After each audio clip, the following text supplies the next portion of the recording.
Hi friends, welcome to Kannada moral stories. ನನ್ನ ಮದುವೆಯಾಗಿ ಇನ್ನು ಕೇವಲ 2 ದಿನ ಮಾತ್ರ ಆಗಿತ್ತು. ನನ್ನ ಅತ್ತೆ ಹೇಳಿದ್ರು, ಈ ಮನೆ ನಿನ್ನ ಮೈದುನ ಮತ್ತು ವಾರಗಿತ್ತಿಗಾಗಿ ನೀನು ಹೊರಗೆ ಹೋಗಿ ಬಾಡಿಗೆ ಮನೆಯಲ್ಲಿ ವಾಸವಿರು ಅಂತ. ನಾನು ಒಂದೇ ಒಂದು ಶಬ್ದ ಕೂಡ ಮಾತನಾಡಲಿಲ್ಲ. ನನ್ನ ಸಾಮಾನುಗಳನ್ನು ಪ್ಯಾಕ್ ಮಾಡಿಕೊಂಡು ಆ ಮನೆಯನ್ನು ಬಿಟ್ಟು ಬಂದೆ. ಜೊತೆಗೆ ಪ್ರತಿ ತಿಂಗಳು ಮನೆ ಖರ್ಚಿಗೆ, ಆಸ್ಪತ್ರೆಯ ಖರ್ಚಿಗಾಗಿ ಕೊಡುವಂತಹ 1.5 ಲಕ್ಷ ದುಡ್ಡನ್ನು ಸಹ ನಿಲ್ಲಿಸಿಬಿಟ್ಟೆ. ನನ್ನ ಈ ಒಂದು ಹೆಜ್ಜೆಯಿಂದ ನನ್ನ ಅತ್ತೆ ಮನೆಯಲ್ಲಿ ಭೂಕಂಪವೇ ಸೃಷ್ಟಿಯಾಗ್ಬಿಟ್ಟಿತ್ತು. ನನ್ನ ಹೆಸರು ಪ್ರಿಯಾ. ನಾನು ಒಂದು ದೊಡ್ಡ ಪ್ರೈವೇಟ್ ಕಂಪನಿಯಲ್ಲಿ ಚೀಫ್ ಅಕೌಂಟೆಂಟ್ ಆಗಿ ಕೆಲಸ ಮಾಡ್ತಾ ಇದ್ದೆ. ಒಳ್ಳೆಯ ಕೆಲಸ, ಕೈ ತುಂಬಾ ಸಂಪಾದನೆ ಕೂಡ ಇತ್ತು. ನನ್ನ ಗಂಡ ರೋಹನ್ ತುಂಬಾ ಒಳ್ಳೆಯವರು, ತುಂಬಾ ಶಾಂತ ಸ್ವಭಾವದ ವ್ಯಕ್ತಿ. ನಮ್ಮ ಕಂಪನಿಯಲ್ಲಿ ಸೇಲ್ಸ್ ನಲ್ಲಿ ಕೆಲಸ ಮಾಡ್ತಾ ಇದ್ರು. ಅವರಲ್ಲಿದ್ದ ಒಂದೇ ಒಂದು ದೋಷ ಅಂದ್ರೆ ಅವರು ತನ್ನ ತಾಯಿಯನ್ನು ತುಂಬಾ ಹೆಚ್ಚಾಗಿ ಪ್ರೀತಿ ಮಾಡ್ತಾ ಇದ್ರು. ಅವರ ತಾಯಿಯ ಮಾತೆ ಅವರಿಗೆ ವೇದವಾಕ್ಯವಾಗಿತ್ತು. ಮದುವೆಯ ನಂತರ ಒಂದು ಅಪಾರ್ಟ್ಮೆಂಟ್ ನಲ್ಲಿ ಒಂದು ಚಿಕ್ಕ ಮನೆಯನ್ನು ಬಾಡಿಗೆಗೆ ಪಡೆದುಕೊಳ್ಳೋಣ ಅಂತ ನಾವು ತೀರ್ಮಾನ ಮಾಡಿಕೊಂಡಿದ್ದೆವು. ಇತ್ತು. ಅವರು ತುಂಬಾ ಪ್ರೀತಿಯಿಂದ, ಮಗ, ಈ ಮನೆ ಎಷ್ಟು ಒಂದು ದೊಡ್ಡದಾಗಿದೆ, ನೀವಿಬ್ಬರು ಇಲ್ಲೇ ಬಂದು ಇರಿ, ಒಟ್ಟಿಗೆ ಇದ್ರೇನೆ ಪ್ರೀತಿ ವಿಶ್ವಾಸವಿರುತ್ತೆ, ಸುಮ್ನೆ ಅಷ್ಟೊಂದು ದುಡ್ಡು ಖರ್ಚು ಮಾಡುವ ಅವಶ್ಯಕತೆ ಇಲ್ಲ ಅಂತ ಹೇಳಿದ್ರು. ಆ ದಿನ ನಾನು ತುಂಬಾ ಸಮಯದವರೆಗೂ ಸೈಲೆಂಟ್ ಆಗಿ ಯೋಚಿಸ್ತಾ ಇದ್ದೆ. ನನಗೆ ಅವರ ಉದ್ದೇಶಗಳು ಅರ್ಥವಾಗಿತ್ತು. ಆದ್ರೆ ನನ್ನ ಗಂಡ ಒಂದೇ ಒಂದು ಕ್ಷಣ ಕೂಡ ಯೋಚಿಸದೆ ಸರಿ ಆಯಿತು ಅಂತ ಹೇಳ್ಬಿಟ್ಟಿದ್ದ. ನನ್ನ ಗಂಡನ ಕಣ್ಣುಗಳಲ್ಲಿ ಅವರ ತಾಯಿಯ ಮೇಲೆ ಇದ್ದ ಪ್ರೀತಿ ವಿಶ್ವಾಸವನ್ನು ನೋಡಿ ನಾನು ಸುಮ್ಮನಾಗಿ ಬಿಟ್ಟಿದ್ದೆ. ಜೊತೆಯಲ್ಲಿ ಇರುವುದರಿಂದ ಎಲ್ಲವೂ ಚೆನ್ನಾಗಿರುತ್ತೆ. ಇಷ್ಟಕ್ಕೂ ಅದು ನನ್ನ ಗಂಡನ ತಾಯಿಯ ಮನೆ. ಅತ್ತೆಯ ಮುಂದೆ ನಾನು ತಲೆ ಬಗ್ಗಿಸುವುದರಿಂದ ಎಲ್ಲರೂ ಸಂತೋಷವಾಗಿರುತ್ತಾರೆ ಅಂತ ಅಂದುಕೊಂಡು ನಾನು ಅವರ ಜೊತೆ ಬರಲು ಒಪ್ಪಿಕೊಂಡೆ. ಮನೆಯಲ್ಲಿ ಅತ್ತೆ, ಮಾವ ಮತ್ತು ಮೈದುನ ಇದ್ರು. ಆ ಸಮಯದಲ್ಲಿ ಸಂತೋಷ್ ಬಳಿ ಯಾವುದೇ ಕೆಲಸವಿರಲಿಲ್ಲ. ಕೆಲಸ ಕಾರ್ಯ ಇಲ್ಲದೆ ಅವನು ದಿನವೆಲ್ಲ ಮನೆಯಲ್ಲಿ ಸೈಲೆಂಟ್ ಆಗಿ ಇರ್ತಾ ಇದ್ದ. ತಿನ್ನುವುದು, ಮಲಗುವುದು, ಸಾಯಂಕಾಲವಾದ ತಕ್ಷಣ ಸ್ನೇಹಿತರ ಜೊತೆ ಹೊರಗೆ ಸುತ್ತಾಡುವುದು ಬಿಟ್ರೆ ಅವನಿಗೆ ಬೇರೆ ಕೆಲಸವೇ ಇರಲಿಲ್ಲ. ನಾನು ಅಂದುಕೊಳ್ತಾ ಇದ್ದೆ, ಅವನು ಇನ್ನೂ ಸಣ್ಣವನು, ಸ್ವಲ್ಪ ಸಮಯದ ನಂತರ ಎಲ್ಲವೂ ಸರಿ ಹೋಗುತ್ತೆ ಅಂತ. ಮೊದಲು ಅತ್ತೆ ನನ್ನ ಜೊತೆ ತುಂಬಾ ಪ್ರೀತಿಯಿಂದ ಮಾತನಾಡ್ತಾ ಇದ್ರು. ಅವರು ನನಗಿಷ್ಟವಾದ ಅಡಿಗೆಯನ್ನು ತಯಾರಿಸ್ತಾ ಇದ್ರು. ಅವರು ಯಾವಾಗ್ಲೂ ಹೇಳ್ತಾ ಇದ್ರು, ನಿನ್ನಂತಹ ಸೊಸೆಯನ್ನು ಪಡೆದಿದ್ದಕ್ಕೆ ನಾವು ಎಷ್ಟೊಂದು ಅದೃಷ್ಟವಂತರು ಅಂತ. ಈ ಮಾತು ಕೇಳಿ ನಾನು ಎಷ್ಟೋ ಭಾವುಕಳಾಗ್ತಾ ಇದ್ದೆ. ನಾನು ಎಷ್ಟೊಂದು ಅದೃಷ್ಟವಂತೆ, ಎಲ್ಲರಿಗೂ ಇಷ್ಟು ಒಳ್ಳೆಯ ಅತ್ತೆ ಸಿಗುವುದಿಲ್ಲ ಅಂತ ನಾನು ಅಂದುಕೊಳ್ತಾ ಇದ್ದೆ. ನಾನು ಆ ಮನೆಗೆ ಬಂದಾಗಿನಿಂದ ನನ್ನ ಪೂರ್ತಿ ಸಂಬಳ ಮತ್ತು ನನ್ನ ಸೇವಿಂಗ್ಸ್ ಎಲ್ಲವನ್ನು ಅವರಿಗೆ ಕೊಟ್ಟು ಬಿಟ್ಟಿದ್ದೆ. ಮನೆಯ ಎಲ್ಲಾ ಖರ್ಚುಗಳನ್ನು ನಾನೇ ನಿಭಾಯಿಸ್ತಾ ಇದ್ದೆ. ನಾನು ದಿನವೆಲ್ಲ ಕಷ್ಟಪಟ್ಟು ದುಡಿದು ಬಂದ ಸಂಬಳವನ್ನು ಅವರ ಕೈಗೆ ಕೊಡ್ತಾ ಇದ್ದೆ. ನಾನು ಅಂದುಕೊಳ್ತಾ ಇದ್ದೆ, ನಾನು ತುಂಬಾ ಶಾಂತವಾಗಿ ಅವರು ಹೇಳಿದಂತೆ ಕೇಳಿಕೊಂಡು ಬರುವ ದುಡ್ಡನ್ನೆಲ್ಲ ಅವರಿಗೆ ಕೊಟ್ರೆ ಮನೆಯಲ್ಲಿ ಎಷ್ಟೊಂದು ಸಂತೋಷ, ನೆಮ್ಮದಿ ಇರುತ್ತೆ ಅಂತ. ಮದುವೆಯಾದ 3 ತಿಂಗಳಲ್ಲೇ ಮನೆಯ ವಿಚಾರಗಳು, ಪರಿಸ್ಥಿತಿಗಳು ಬದಲಾಗ್ತಾ ಇದ್ವು. ಇತ್ತೀಚೆಗೆ ಅತ್ತೆ ನನ್ನ ಜೊತೆ ಪ್ರೀತಿಯಿಂದ ಕೂಡ ಮಾತನಾಡ್ತಾ ಇರಲಿಲ್ಲ. ಕೇವಲ ಆದೇಶಗಳನ್ನು ಮಾತ್ರ ಕೊಡ್ತಾ ಇದ್ರು. ನಾನು ಬೆಳಿಗ್ಗೆ ಬೇಗ ಎದ್ದು ಎಲ್ಲರಿಗೂ ತಿಂಡಿಯನ್ನು ರೆಡಿ ಮಾಡಿ ಕೆಲಸಕ್ಕೆ ಹೋಗ್ತಾ ಇದ್ದೆ. ಕೆಲಸ ಮುಗಿಸಿಕೊಂಡು ರಾತ್ರಿ ಸುಸ್ತಾಗಿ ವಾಪಸ್ ಮನೆಗೆ ಬಂದಾಗ ಇನ್ನು ನಾನು ಮನೆಯ ಬಾಗಿಲಿನ ಬಳಿ ಬರುವಷ್ಟರಲ್ಲಿಯೇ ಅತ್ತೆ ಅಡಿಗೆ ಮನೆಯಿಂದ ಹೇಳ್ತಾ ಇದ್ರು, ಪ್ರಿಯಾ, ಬೇಗ ಬೇಗ ಅಡಿಗೆಯನ್ನು ರೆಡಿ ಮಾಡು, ನಾನು ಯಾವಾಗಿನಿಂದ ನಿನಗಾಗಿ ಕಾಯ್ತಾ ಇದ್ದೇನೆ. ನಾನು ಬಟ್ಟೆಗಳನ್ನು ಸಹ ಬದಲಾಯಿಸದೆ, ಒಂದೇ ಒಂದು ತುತ್ತು ನೀರನ್ನು ಸಹ ಕುಡಿಯದೆ ಸೈಲೆಂಟ್ ಆಗಿ ತಲೆ ಬಗ್ಗಿಸಿಕೊಂಡು ಅಡಿಗೆ ಮನೆಗೆ ಹೋಗಿ ಎಲ್ಲಾ ಕೆಲಸ ಮಾಡ್ತಾ ಇದ್ದೆ. ಒಂದು ದಿನ ನಾನು ಮುಗುಳ್ನಗುತ್ತಾ ಹೇಳಿದೆ, ಅತ್ತೆ, ನೀವು ಮಾಡಿ, ನಾನು ಆಫೀಸಿನಲ್ಲಿ ತುಂಬಾ ಸುಸ್ತಾಗಿ ಬಂದಿದ್ದೇನೆ ಅಂತ ಹೇಳಿದ ತಕ್ಷಣ ಅವರು ಮುಖವನ್ನು ತಿರುಗಿಸಿಕೊಂಡರು. ಎಲ್ಲರೂ ಸುಸ್ತಾಗೆ ಬರ್ತಾರೆ, ಎಲ್ಲರಿಗೂ ಸುಸ್ತಾಗೆ ಆಗುತ್ತೆ, ಆದ್ರೆ ನೀನು ಈ ಮನೆಯ ಸೊಸೆ, ನೀನೇ ಈ ಮನೆಯ ಎಲ್ಲಾ ಕೆಲಸವನ್ನು ಮಾಡಬೇಕು. ಬೇರೆ ಯಾರೋ ಹೊರಗಿನಿಂದ ಬಂದು ನಿನ್ನ ಕೆಲಸವನ್ನು ಮಾಡ್ತಾರಾ? ಇದು ಕೇವಲ ಒಂದು ದಿನದ ಮಾತಾಗಿರ್ಲಿಲ್ಲ. ಪ್ರತಿದಿನ ಇದೇ ರೀತಿ ನಡೀತಾ ಇತ್ತು. ನಾನು ಯಾವುದಾದರೂ ಒಂದು ಕೆಲಸವನ್ನು ಮಾಡುವುದನ್ನು ಮರೆತರೂ, ನನ್ನಿಂದ ಏನಾದರೂ ಒಂದು ಸಣ್ಣ ತಪ್ಪಾದರೂ ಮಾತಿಗೂ ಅತ್ತೆ ನನ್ನನ್ನು ಕೆಟ್ಟದಾಗಿ ಮಾತನಾಡ್ತಾ ಇದ್ರು. ಮೊದಲು ನಾನು ಅವರಿಗೆ ಅರ್ಥ ಮಾಡಿಸಲು ತುಂಬಾ ಪ್ರಯತ್ನ ಪಟ್ಟೆ. ನಂತರ ನಾನು ಸುಮ್ಮನಾಗಿ ಬಿಟ್ಟೆ. ಆದ್ರೆ ನನ್ನ ಮೌನ ಎಲ್ಲವನ್ನೂ ಸರಿ ಮಾಡಲಿಲ್ಲ. ಪರಿಸ್ಥಿತಿಗಳನ್ನು ಇನ್ನೂ ತುಂಬಾ ಹದಗೆಡಲು ಶುರುವಾದವು. ನನ್ನ ಮೈದುನ ದಿನದಿಂದ ದಿನಕ್ಕೆ ಇನ್ನೂ ಸೋಂಬೇರಿ ಆಗ್ತಾ ಇದ್ದ. ಅವನು ಮಧ್ಯಾಹ್ನ 2 ಗಂಟೆಯವರೆಗೂ ಮಲ್ಕೊಳ್ತಾ ಇದ್ದ. ಊಟ ತಿಂದ ತಟ್ಟೆಯನ್ನು ಸಹ ಟೇಬಲ್ ಮೇಲೆ ಹಾಗೆಯೇ ಇಟ್ಟು ಬಿಡ್ತಾ ಇದ್ದ. ಬಿಚ್ಚಿದ ಬಟ್ಟೆಗಳನ್ನು ಅಲ್ಲೇ ನೆಲದ ಮೇಲೆ ಬಿಸಾಡ್ತಾ ಇದ್ದ. ಸಾಯಂಕಾಲದವರೆಗೂ ಅವನು ಕಂಪ್ಯೂಟರ್ ನಲ್ಲಿ ಗೇಮ್ ಅನ್ನು ಆಡುತ್ತಾ ರಾತ್ರಿ ಗೆಳೆಯರ ಜೊತೆ ಸುತ್ತಾಡಲು ಹೋಗ್ತಾ ಇದ್ದ. ಮಧ್ಯರಾತ್ರಿ ಮನೆಗೆ ಬಂದಾಗ ಸಿಗರೇಟ್ ಮತ್ತು ಮದ್ಯದ ವಾಸನೆ ಮನೆಯಲ್ಲಿ ಎಲ್ಲಾ ಕಡೆ ತುಂಬಿಕೊಳ್ತಾ ಇತ್ತು. ಇದೆಲ್ಲವನ್ನು ನೋಡಿದಾಗ ನನಗೆ ತುಂಬಾ ದುಃಖವಾಗ್ತಾ ಇತ್ತು. ಒಮ್ಮೆ ಭಾನುವಾರ ಬೆಳಿಗ್ಗೆ ಬೆಳಿಗ್ಗೆ ನಾನು ಬೇಗ ಎದ್ದು ಬಟ್ಟೆಗಳನ್ನು ಒಗೆದು ಮನೆಯನ್ನು ಕ್ಲೀನ್ ಮಾಡ್ತಾ ಇದ್ದೆ. ಬೇಗ ಬೇಗ ಅಡಿಗೆಯನ್ನು ಕೂಡ ರೆಡಿ ಮಾಡಿದೆ. ನನ್ನ ಮೈದುನ ಸೋಫಾ ಮೇಲೆ ಕುಳಿತುಕೊಂಡು ಫೋನ್ ನೋಡ್ತಾ ಇದ್ದ. ನಾನು ತಮಾಷೆಯಾಗಿ ಹೇಳ್ದೆ, ಸಂತೋಷ್, ನನಗೆ ಸ್ವಲ್ಪ ಸಹಾಯ ಮಾಡು. ಈ ಬಕೆಟ್ ಅನ್ನು ಸ್ವಲ್ಪ ಮಾಡಿ ಮೇಲೆ ಇಟ್ಟು ಬರ್ತೀಯಾ ಅಂತ ಕೇಳ್ದೆ. ಅವನು ನನ್ನ ಮುಖವನ್ನು ಸಹ ನೋಡ್ಲಿಲ್ಲ. ನಾನು ತುಂಬಾ ಬ್ಯುಸಿಯಾಗಿದ್ದೀನಿ ಅಂತ ಹೇಳ್ದ. ಆ ಸಮಯದಲ್ಲೇ ನನಗೆ ತುಂಬಾ ಕೋಪ ಬಂದಿತ್ತು. ನಾನು ರೋಹನ್‌ಗೆ ಹೇಳ್ದೆ, ಅವರು ತನ್ನ ತಮ್ಮನಿಗೆ ಸ್ವಲ್ಪ ಬುದ್ಧಿಯನ್ನು ಹೇಳ್ಬೇಕು ಅಂತ. ಮನೆಯಲ್ಲಿ ಸಣ್ಣ ಪುಟ್ಟ ಕೆಲಸಗಳಲ್ಲಿ ಸಹಾಯ ಮಾಡಲು ಅವನಿಗೆ ಹೇಳು ಅಂತ ಹೇಳಿದಾಗ ಅವರು ಹೇಳ್ತಾ ಇದ್ರು, ಪ್ರಿಯಾ, ಬಿಡು ಪರವಾಗಿಲ್ಲ. ಅವನು ಇನ್ನು ತುಂಬಾ ಚಿಕ್ಕವನು. ನಿಧಾನವಾಗಿ ಬದಲಾಗ್ತಾನೆ. ಗಂಡು ಮಕ್ಕಳು ಅಂದ್ರೆ ಇದೇ ರೀತಿ ಇರ್ತಾರೆ ಅಂತ ಹೇಳಿದ್ರು. ನಾನು ನನ್ನ ಗಂಡನನ್ನೇ ನೋಡ್ತಾ ಇದ್ದೆ. ನನಗೆ ತುಂಬಾ ದುಃಖವಾಗ್ತಾ ಇತ್ತು. ಆದ್ರೆ ನನ್ನಿಂದ ಏನೂ ಮಾಡಲು ಸಾಧ್ಯವಿಲ್ಲ. ಒಂದು ದಿನ ರಾತ್ರಿ ಅತ್ತೆ ನಮ್ಮಿಬ್ಬರನ್ನು ಕರೆದು ನನ್ನನ್ನೇ ನೋಡುತ್ತಾ ನೇರವಾಗಿ ಹೇಳಿದ್ರು, ಮುಂದಿನ ತಿಂಗಳಿನಿಂದ ನೀವಿಬ್ಬರು ಸೇರಿ ನನಗೆ 1,50,000 ರೂಪಾಯಿಯನ್ನು ಕೊಡಿ, ಮನೆಯ ಖರ್ಚುಗಳನ್ನು ನಿಭಾಯಿಸಲು. ಈ ಮಾತು ಕೇಳಿ ನಾನು ಸ್ವಲ್ಪ ಶಾಕ್ ಆಗ್ಬಿಟ್ಟೆ. ನಾನು ಏನೋ ತಪ್ಪಾಗಿ ಕೇಳಿಸಿಕೊಂಡಿದ್ದೇನೆ ಅಂತ. 1,50,000 ಇದೇನು ಸಣ್ಣ ಮೊತ್ತವೇನೂ ಆಗಿರ್ಲಿಲ್ಲ. ನಾನು ಗಾಬರಿಯಿಂದ ಅತ್ತೆಯನ್ನು ಕೇಳಿದೆ, ಅತ್ತೆ, ನೀವೆಷ್ಟು ಹೇಳಿದ್ರಿ ಅಂತ. ಮನೆಯ ಖರ್ಚುಗಳು, ನನ್ನ ಆಸ್ಪತ್ರೆಯ ಖರ್ಚುಗಳು, ನಾವು ತಿನ್ನಲು ಕುಡಿಯಲು, ಮನೆಯಲ್ಲಿ ಸಣ್ಣ ಪುಟ್ಟ ಎಷ್ಟೊಂದು ಖರ್ಚುಗಳು ಇರ್ತವೆ. ನೀವಿಬ್ರು ಕೆಲಸ ಮಾಡ್ತೀರಾ, ಒಳ್ಳೆಯ ಸಂಪಾದನೆ ಕೂಡ ಇದೆ. ಈ ಪರಿವಾರದ ಪ್ರತಿ ನಿಮ್ಮ ಜವಾಬ್ದಾರಿ ಕೂಡ ಇದೆ ಅಂತ ಹೇಳ್ತಾ ಇದ್ರು. ನಾನು ರೋಹನ್ನನ್ನೇ ನೋಡ್ತಾ ಇದ್ದೆ. ಅವನ ಮುಖದಲ್ಲಿ ಯಾವುದೇ ಆಶ್ಚರ್ಯ ಇರ್ಲಿಲ್ಲ. ನನಗನ್ಸುತ್ತೆ ಇದರ ಬಗ್ಗೆ ಇವರ ಮಧ್ಯೆ ಮೊದಲೇ ಮಾತುಕತೆ ನಡೆದಿರಬಹುದು ಅಂತ. ನನ್ನ ಗಂಡ ನನಗೆ ಹೇಳಿದ್ರು, ಅಮ್ಮ ಹೇಳಿದ್ರು ಅಂದ್ರೆ ನಾವು ಖಂಡಿತ ಅಮ್ಮನಿಗೆ ಕೊಡ್ಲೇಬೇಕು ಅಂತ. ಈ ಮಾತು ಕೇಳಿ ನಾನು ಶಾಕ್ ಆಗ್ಬಿಟ್ಟಿದ್ದೆ. ಆದ್ರೆ ನಾನು ಏನು ಮಾತನಾಡದೆ ಮೌನವಾಗಿ ತಲೆ ಬಗ್ಗಿಸಿಕೊಂಡು ಸರಿ ಅಂತ ತಲೆ ಆಡಿಸಿದೆ ಅಷ್ಟೇ. ಇಷ್ಟಕ್ಕೂ ನಾವು ಒಟ್ಟು ಕುಟುಂಬದಲ್ಲಿ ಇದ್ದೇವೆ. ಮನೆಯಲ್ಲಿ ಸ್ವಲ್ಪ ಹೆಚ್ಚು ಕಡಿಮೆ ಎಲ್ಲದಕ್ಕೂ ಅಡ್ಜಸ್ಟ್ ಮಾಡಿಕೊಳ್ಳಬೇಕು. ಅತ್ತೆ ಮತ್ತು ಮಾವನಿಗೆ ಯಾವುದೇ ಫಂಕ್ಷನ್ ಬರುವುದಿಲ್ಲ. ಅವರಿಗೆ ಆರೋಗ್ಯ ಕೂಡ ಸರಿ ಇರೋದಿಲ್ಲ. ಅವರನ್ನು ನೋಡಿಕೊಳ್ಳುವುದು ನನ್ನ ಜವಾಬ್ದಾರಿ ಅಂತ ನಾನು ಅಂದುಕೊಂಡೆ. ಆದ್ರೆ ಈಗ ನನಗನ್ನಿಸ್ತಾ ಇತ್ತು, ಮನೆಯ ಖರ್ಚುಗಳು ಅಷ್ಟೊಂದು ಇಲ್ಲ. ಅತ್ತೆ ಮಾವನ ಆಸ್ಪತ್ರೆಯ ಖರ್ಚುಗಳು ಕೂಡ ಅಷ್ಟೊಂದು ಹೆಚ್ಚಾಗಿಲ್ಲ. ಆದರೆ ಸಂತೋಷ್, ಅವನ ಖರ್ಚುಗಳು ದಿನದಿಂದ ದಿನಕ್ಕೆ ಹೆಚ್ಚಾಗಿ ಬಿಟ್ಟಿದ್ವು. ಅವನು ಆಗಾಗ ಹೊಸ ಮೊಬೈಲ್‌ಗಳನ್ನು ಕೊಂಡುಕೊಳ್ತಾ ಇದ್ದ. ಬ್ರಾಂಡೆಡ್ ಬಟ್ಟೆಗಳು, ತುಂಬಾ ಕಾಸ್ಟ್ಲಿ ಚಪ್ಪಲಿಗಳು, ಶೂಗಳು, ಗೆಳೆಯರ ಜೊತೆ ಮಧ್ಯರಾತ್ರಿಯವರೆಗೂ ಪಾರ್ಟಿ ಮಾಡಿಕೊಳ್ಳುವುದು. ಒಂದು ದಿನ ನಾನು ನೋಡಿದೆ, ಸಂತೋಷ್ ಒಂದು ತುಂಬಾ ಕಾಸ್ಟ್ಲಿ ಬ್ರಾಂಡೆಡ್ ವಾಚ್ ಅನ್ನು ಹಾಕಿಕೊಂಡು ತುಂಬಾ ಸಮಯ ಕನ್ನಡಿಯ ಮುಂದೆ ನಿಂತುಕೊಂಡು ತನ್ನನ್ನು ತಾನು ನೋಡಿಕೊಳ್ತಾ ಇದ್ದ. ಆ ಸಮಯದಿಂದಲೇ ನಾನು ಎಲ್ಲವನ್ನೂ ಗಮನವಿಟ್ಟು ನೋಡಲು ಶುರು ಮಾಡಿದೆ. ಇಷ್ಟಕ್ಕೂ ನಾವು ಕಷ್ಟಪಟ್ಟು ಕೊಡುತ್ತಿರುವ ದುಡ್ಡು ಎಲ್ಲಿಗೆ, ಹೇಗೆ ಹೋಗ್ತಾ ಇದೆ ಅಂತ. ಒಂದು ದಿನ ಸೋಫಾದ ಮೇಲೆ ಬಿದ್ದಿದ್ದ ಒಂದು ಬಿಲ್ಲನ್ನು ತೆಗೆದುಕೊಂಡು ನೋಡಿದಾಗಲೇ ನನಗೆ ಅರ್ಥವಾಗಿದ್ದು, ನಾವು ಕೊಡುತ್ತಿರುವ ದುಡ್ಡು ಮನೆಯ ಖರ್ಚುಗಳಿಗೆ ಉಪಯೋಗಿಸುತ್ತಿಲ್ಲ, ಸಂತೋಷ್‌ನ ಪರ್ಸನಲ್ ಖರ್ಚುಗಳಿಗೆ ಉಪಯೋಗಿಸಲಾಗುತ್ತಿದೆ ಅಂತ. ಅದೇ ಸಮಯದಲ್ಲಿ ಅತ್ತೆ ಅದೆಲ್ಲಿಂದ ಬಂದ್ರೋ ಏನೋ ಗೊತ್ತಿಲ್ಲ.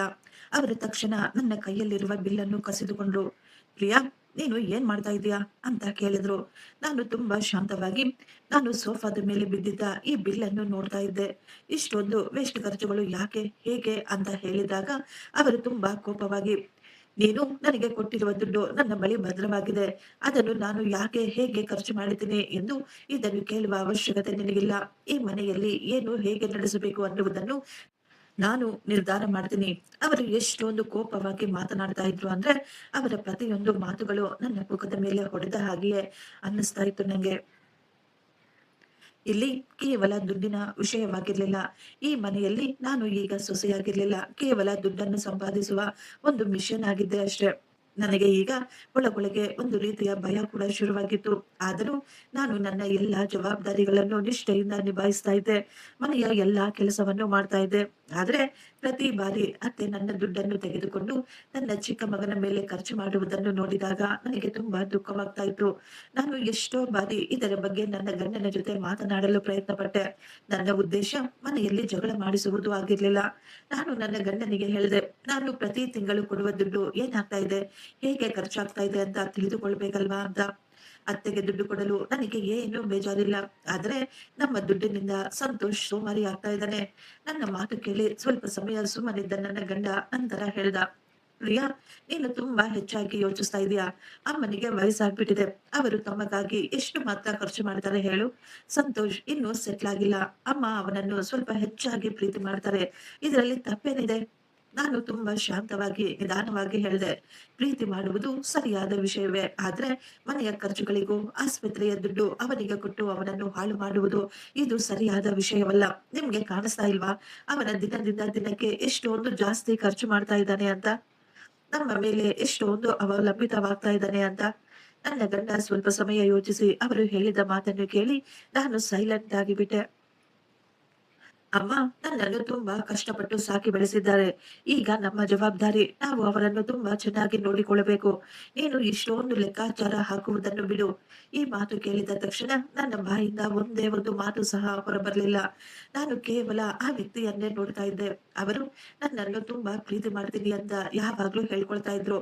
ನಾನು ಅವನ ಹೆಂಡತಿ, ಅವನ ಪರಿವಾರವಾಗಿದ್ದೆ. ಆದ್ರೆ ಅವನು ನನ್ನಿಂದ ತುಂಬಾ ದೂರ ಆಗ್ತಾ ಇದ್ದಾನೆ. ಅವನಿಗೆ ನನ್ನ ಮೇಲೆ ಪ್ರೀತಿ, ಗೌರವನೇ ಇರ್ಲಿಲ್ಲ. ನಾನು ಏನೇ ಹೇಳಿದರೂ ಅದನ್ನು ಅರ್ಥ ಮಾಡಿಕೊಳ್ಳುವ ಸ್ಥಿತಿಯಲ್ಲಿ ಅವರು ಇರ್ಲಿಲ್ಲ. ನಾವೆಲ್ಲರೂ ಒಂದೇ ಮನೆಯಲ್ಲಿದ್ವಿ. ಒಟ್ಟಿಗೆ ಕುಳಿತು ಊಟ ಮಾಡ್ತಾ ಇದ್ವಿ. ಆದ್ರೆ ನನ್ನನ್ನು ಮಾತ್ರ ಹೊರಗಿನವಳ ರೀತಿ ಇವರೆಲ್ಲರೂ ನೋಡ್ತಾ ಇದ್ರು. ಮನೆಗೆ ಯಾರಾದರೂ ಸಂಬಂಧಿಕರು ಬಂದಾಗ ಅತ್ತೆ ಹೇಳ್ತಾ ಇದ್ರು, ಸೊಸೆ ಸಂಪಾದನೆ ಮಾಡ್ತಾ ಇದ್ರೆ ಅದು ಒಳ್ಳೆಯ ವಿಷಯವೇ. ಆದ್ರೆ ಅದನ್ನು ತನ್ನ ಪರಿವಾರಕ್ಕೆ ಖರ್ಚು ಮಾಡುವ ದೊಡ್ಡ ಮನಸ್ಸು ಸಹ ಅವಳಿಗೆ ಇರ್ಬೇಕು. ಸಂಪಾದಿಸಿದ ಎಲ್ಲಾ ದುಡ್ಡನ್ನು ತನ್ನ ಬಳಿಯೇ ಇಟ್ಟುಕೊಂಡು ಪ್ರತಿಯೊಂದು ರೂಪಾಯಿಗೂ ಲೆಕ್ಕಾಚಾರ ಹಾಕುವ ಸೊಸೆ ಮಾತ್ರ ಯಾರಿಗೂ ಸಿಗಬಾರ್ದು.